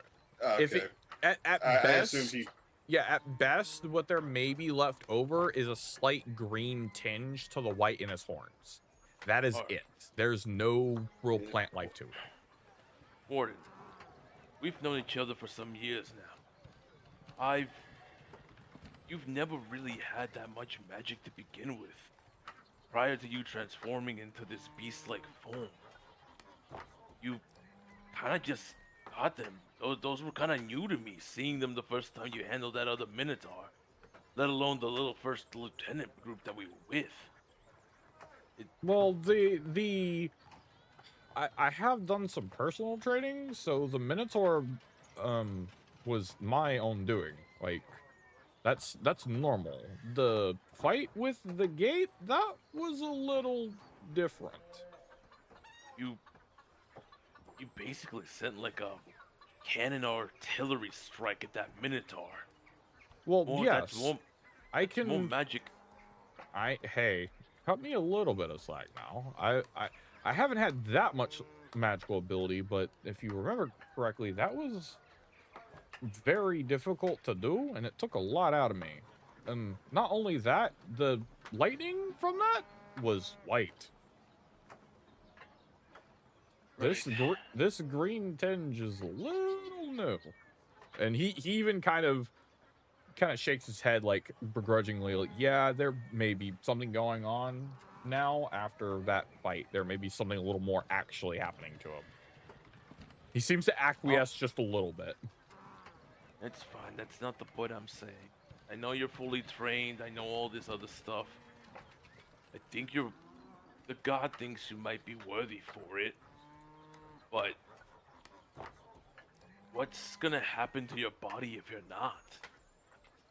That's a good question. I mean, well, the priest said I should be okay if I don't pass the trial. Most of the energy would just eventually dissipate out of me, right? The priest kind of like nods a little bit. It's like, at least that's what I've heard from texts. I can't confirm this, but at least from the reports that I do have, and from what we know from other champions, that if they fail the trial, they tend to just kind of go back to normal. I can confirm with my god later. Are we sure about this? We've seen what the power of a chaos god does to the husks of the leftover people. How do we know that once the god just gives up on you, or heaven forbid one of us to, how do we know we're not gonna be just left as a decrepit husk like they were? Well, I suppose You that's didn't realize true. You do not want me to answer that question. You know what? Harvey, you probably could ask Osala about this. Now that you guys have Yeah, a no, little more concrete information. He is gonna ask, but I feel like he wants to either do it in the car or in somewhere a little more private, because he doesn't want to seem crazy like you did back at the priest house or the solstice retreat. My bad. My brother in Because when he was Christ. talking to Osala back there, like 19 priests look back at him like, "Who the fuck is he talking to?" Yourself is just you're crazy. We're talking to a goddamn doctor that's just examining fucking Warden over here with his bare hands. I mean, yeah, I get that, but it's also just a little embarrassing, despite the fact that it should be like, oh, holier than thou to talk with a literal god. Embarrassing. It's not like you're stripping for everybody to fucking see you do it. Just fucking knock on his door, let him pop in, and just can make people believe you're talking to yourself. I believe I might be able to help you a little bit if you are comfortable with it. As I said, I may be a doctor by trade, but I'm also a priest. I'm sure if you call out to your god, perhaps you can channel him through me. I don't see why that would be a problem. And the block, just do it for Christ's sake. Fuck it. Fine.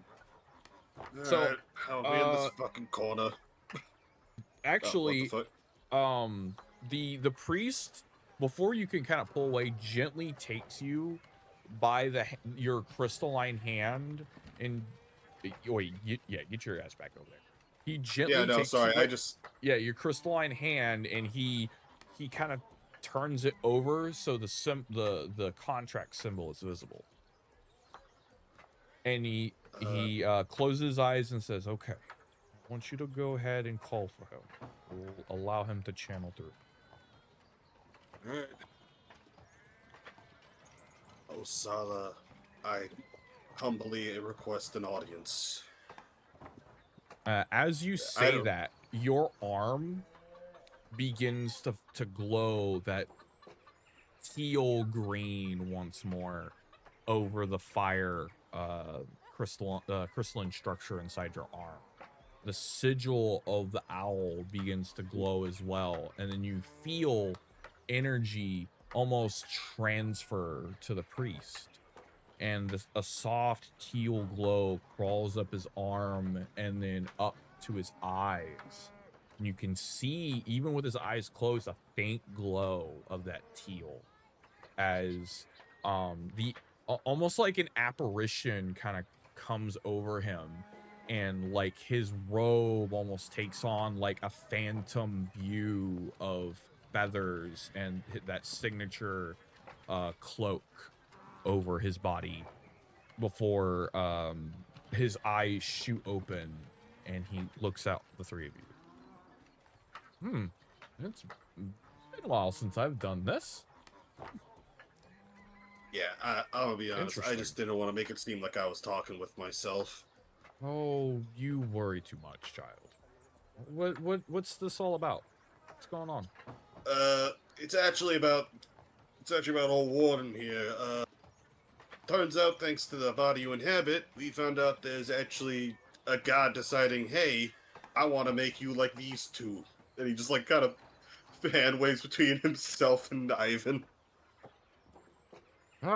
So you thinking we might have a third? Possibly. Yeah. Better question though. The Chaos Gods, once they inhabit, I guess, their power into a body, once it's left, they turn into a lifeless husk. That's true. The heck's gonna happen to Warden once one of you guys fucking decides, oh, he failed the trial. I'm gonna get the fuck out of here. We typically leave them in their previous state before we decided to channel our powers through them. Nothing detrimental typically happens, and that's by code. Unlike the Chaos Gods who don't like to follow rules, we have a set of rules we must follow when we choose our champions. In Warden's case, it seems to me like you're about 50% through, at least from what I can tell from looking at you. You're brimming with quite a bit of energy right now. Oh, trust me, he was brimming with it way more back at the what was that place called where we shot up a bunch of statues? The fucking whatever. Yeah. Yeah, the Literally gate, was- the gate you guys fought at. I got reports of it. But yes, we have a set of rules we must follow. If we are to choose a champion, they must be of sound mind and sound body. Additionally, if we give them the power, if they fail to meet our expectations, we are to leave them in the state in which we found them. Meaning, if we if this so-called power removes itself from him, he will be left unharmed. Again, by code, we must do this. It'd be no different than if Ivan over here decided to relinquish his gauntlets. It's not like he'd lose his hands or anything. He'd still have his hands and his limbs intact. It'd be like if he never had them. Sure about that? These guys were a Chaos God beforehand. Ivan, Yeah, and I'm going to tell you and this. I had a fucking hole in my stomach. You want to keep talking? Harvey? Hush. Ivan, those wolves are doing their best to make amends from what happened. They follow the rules like the rest of us. If you do relinquish those gauntlets to someone else, willingly, you will be left unharmed. You have my vow as a god of the Triad.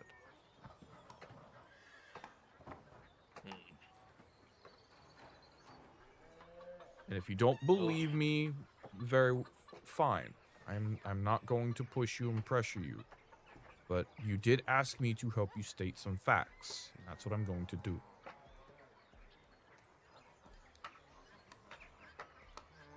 The whole reason we do this whole thing is so we can help people. Doesn't make any sense to hurt those we imbue with power. Seems kind of ass backwards. Alright. Follow-up question. Should have probably asked this last time we talked.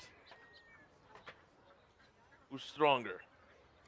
You gods or the Chaos Gods? If you were to fight a one-on-one. I'm gonna get in a lot of trouble for saying this, but at the moment, in its current state with all the Chaos Gods rallied, it would be the Chaos Gods, at least right now. It's a pretty close edge, but they are edging a little further because of the things they're doing in this world. With the amount of souls they've been collecting, they've been getting stronger over time. I'm not gonna sugarcoat it. It's kind of bad right now. And with the advent of some of our champions being killed in the field, we're low on strength. Right now, you three have proven yourselves as worthy champions. And I mean that. Even if Harvey over here is kind of a knucklehead sometimes. A little more. But, Ivan, you have more than proven yourself worthy of those gauntlets. And Conrad, you have more than proven yourself capable of being a champion. It is up to you to decide what to do with that power. And if the god deems you worthy. Can't identify who it is just yet because you're still at the halfway point. But you are chosen.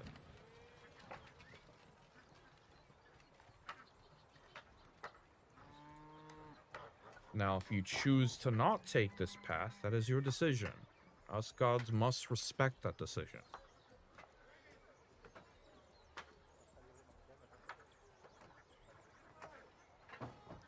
Do you have any other questions for me?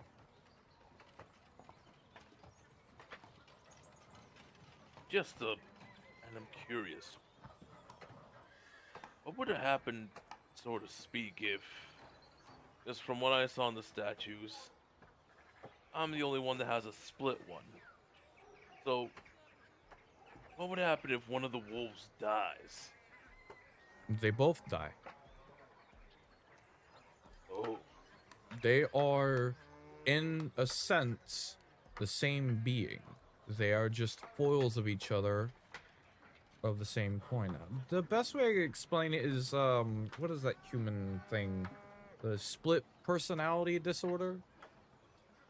In the mind, it is, in all retrospect, two separate people.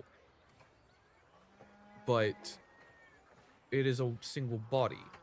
In your case, it is two separate beings housing one soul.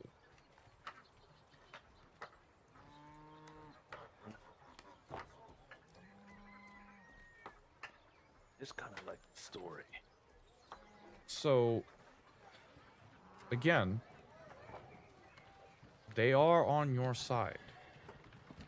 Whether you believe that or not, I vouch for them. Regardless of what they did in the past, they've done their best to make amends, and this is their, in the lack of a better term, their redemption arc. They wanted to do something big and good to help save this plane. And they chose you as the conduit for that redemption.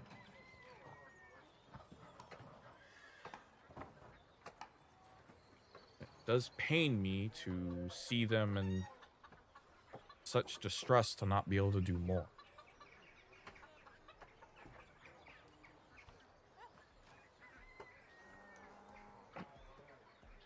As far as Conrad, yes.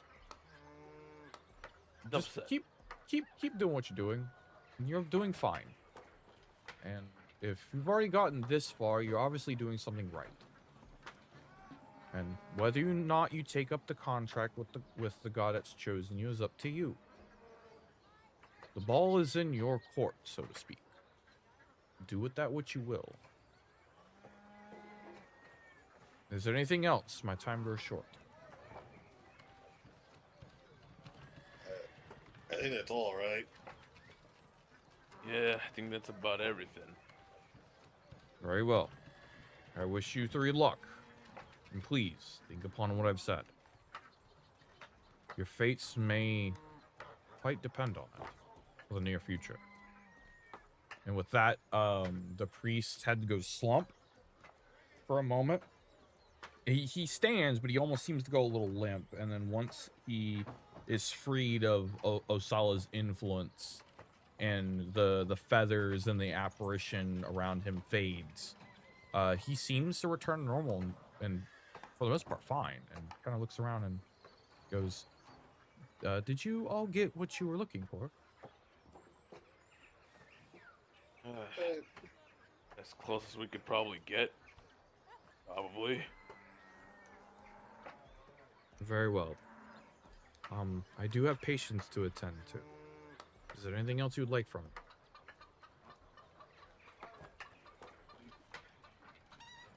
I think I think we're good. all right for now, right?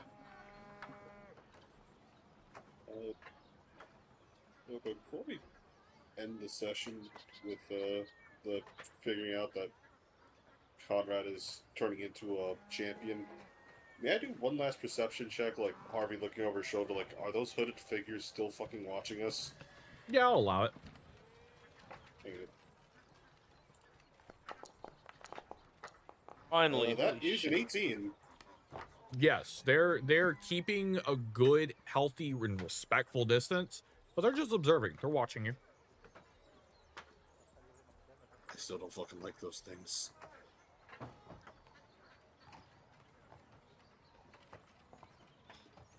Well, if that is all, I will take my leave.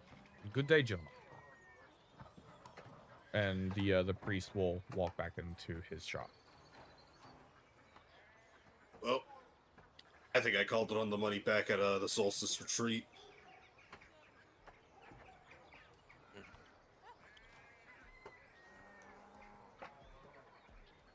I Oh, damn. I did I have don't something. know. I don't know what to do with this information. Uh, Is this a good thing? Warden, I can't really speak much on these damn gods, but if it's something that can help us get the mission done, it doesn't seem like a bad thing now that we know that you're not gonna go bad. Oh, I suppose Yeah. so. That's a little weight off my shoulders. And Whether at you least we have accept a the better a better idea on why I'm not eating. That's exactly. a Yeah. little relief. Whether you accept the contract or not, that's up to you. But hey, you can at least help us out here with this shit. Indeed. Well, I think we've gotten all we needed from this place. Shall we hit the road? Yeah. I do believe we still need to go to the ammo stockade to pick up those supplies that were promised to us. Yep. Oh, damn! I almost forgot. I had one last question for the doc. What was the question, if I can intrude? My sister. The bottom of the dossier it said that she was still alive, and she was safe. But Do you Some- knock on the priest door? yeah, He I'm gonna let him do his fucking business. I am not getting involved more than Yeah. I have to. he Conrad also kind of wanders off back to the truck.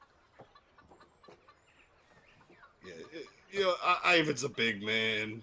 Yeah, He got that. one of the hooded figures will actually split off to continue following Ivan or Harvey and Conrad, and the other one sticks to the shadows, shadowing Ivan. The priest I looks just, over uh, at Ivan. He's like, "Yes, what can I do for you, sir?" yeah. You familiar with the small couple spots that they've been setting up tents to help out people with healing and doctors and whatnot? Right. Yes, I was part of one of those expeditions. Why do you ask? All right. Ivan just out of his hat, he just pulls out a picture. This girl here. Oh, I know her. Sweet child. Do you remember seeing this girl and possibly know where she went?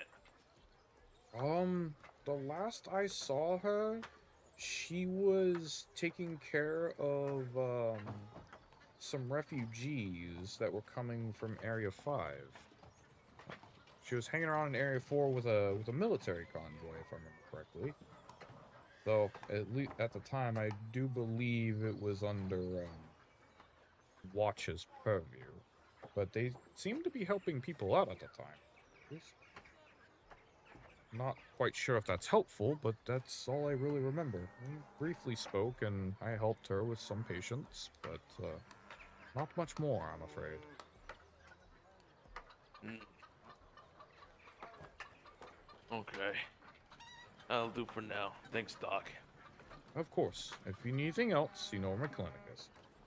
And And if you have, yeah. he walks back inside as one of the groaning patients on one of his tables calls out for him. All right. I guess I should probably regroup with the guys.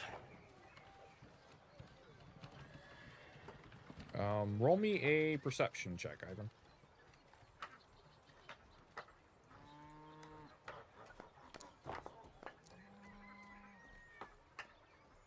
Well, nice, a 12. You don't see the hooded figure anymore. where could they? Must have been the wind. All right. And as you walk, you also don't see the other hooded figures as well, as you're walking through, scanning around. Wonder where the hell could have gone.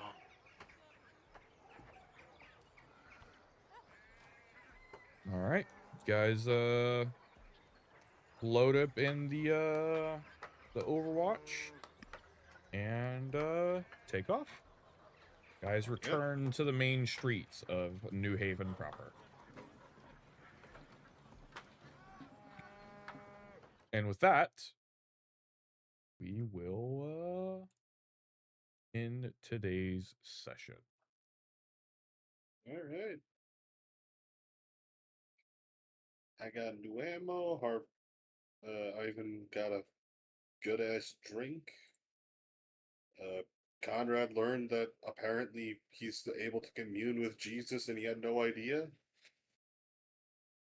Also, DM to players during that entire time, the hooded figures were not affected by the enhancement that Ivan gained from that drink.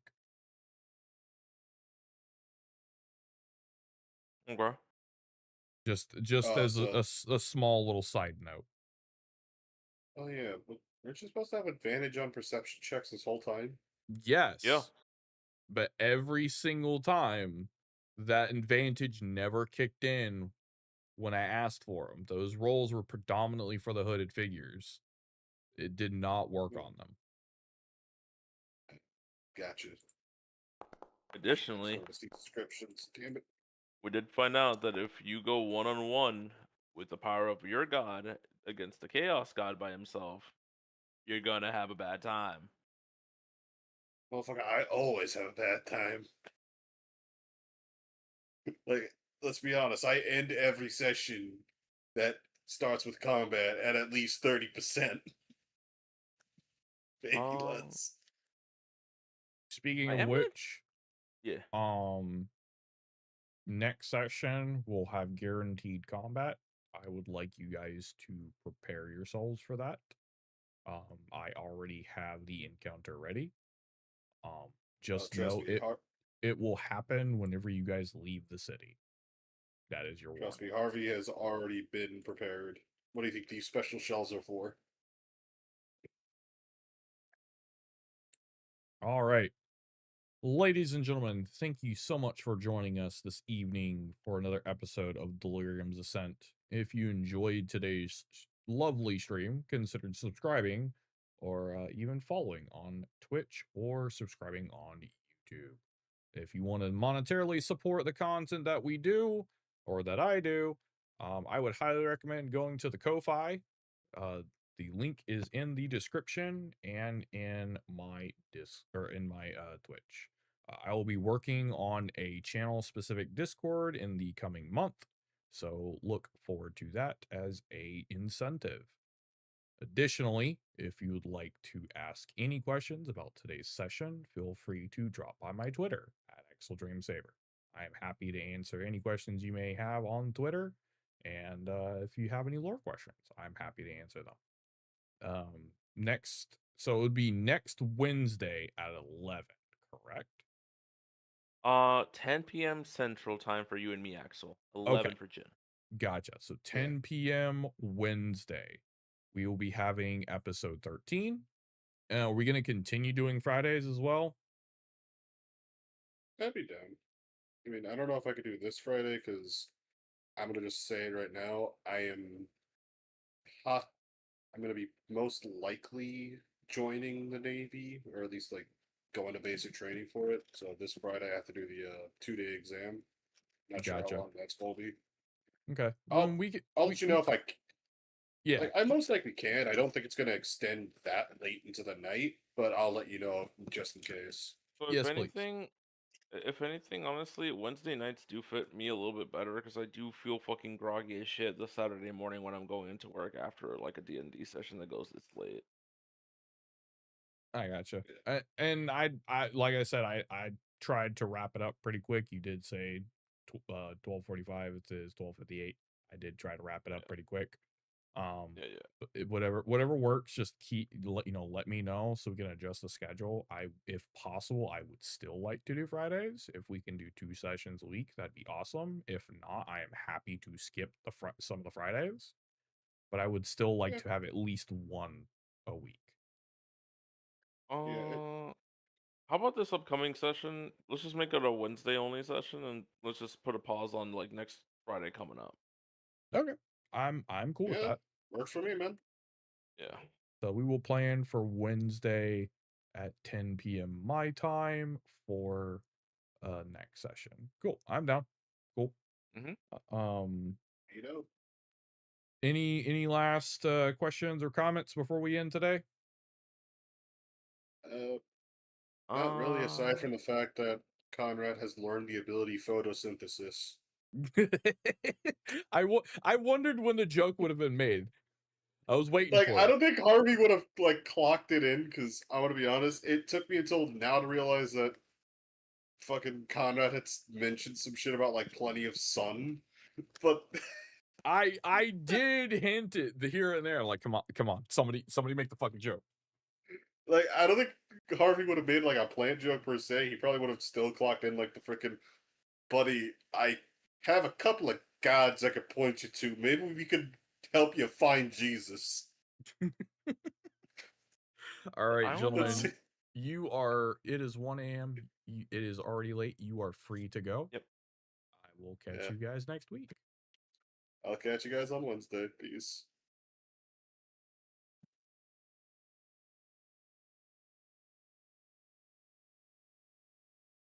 All right, ladies and gentlemen, that is where we are going to end today's stream. I appreciate all of you that have joined. Like I said, if you would like to see any of my past content, I would highly recommend going to the YouTube channel. It has all of the past sessions in playlist format for your enjoyment, as well as various other games that I play. My schedule is still kind of up in the air because I do still have a full-time job, and sometimes I just will not have the ability to stream. So if you want to keep up to date for when I do stream, please follow me on Twitter. I post every single time that I go live up there. Please go follow that. I try to stream when I do stream on weekdays. On my days off, I try to go live about 6 p.m. CST. Not always, but I do try. But like I said, my hope is I can do this more. The Ko-fi does help out a lot, as well as just your support in general on each of Twitch and YouTube. It shows love. I'd love to hear from you guys. Leave a comment in the YouTube discussions below. I'd love to hear from you what you guys thought. But next week will be Wednesday at 10 p.m. CST. That will be the next D&D session. We will not have a session Friday. The next gaming stream will be Monday, if I'm not mistaken. Let me check my thing real quick. Check the schedule. I'm pretty sure it's gonna be Monday. I'm pretty sure I'm off Monday. Let us see. This app takes forever to fucking load. Come on. Angy noises. Like I said, I'm pretty sure it's Monday. But yeah, like I said, if y'all have any questions or comments you want to leave, maybe even suggestions, please leave them in the YouTube comments or poke me on Twitter. I do actually read those comments. Yeah, so I'm off Monday. I might be able to squeeze one in Sunday because I work until 4. So you guys may get a Sunday and a Monday stream. Oh, yeah. And then Friday is my next day off. I'm going to be working closing shifts for Tuesday, Wednesday, and Thursday. Jesus Christ. Anyways, like I said, I love you guys. Thank you guys so much for coming by. I'm going to call it a night. I'm tired. I do have closing shift tomorrow, so I'm going to get some sleep. Yeah. Catch y'all later. Deuces.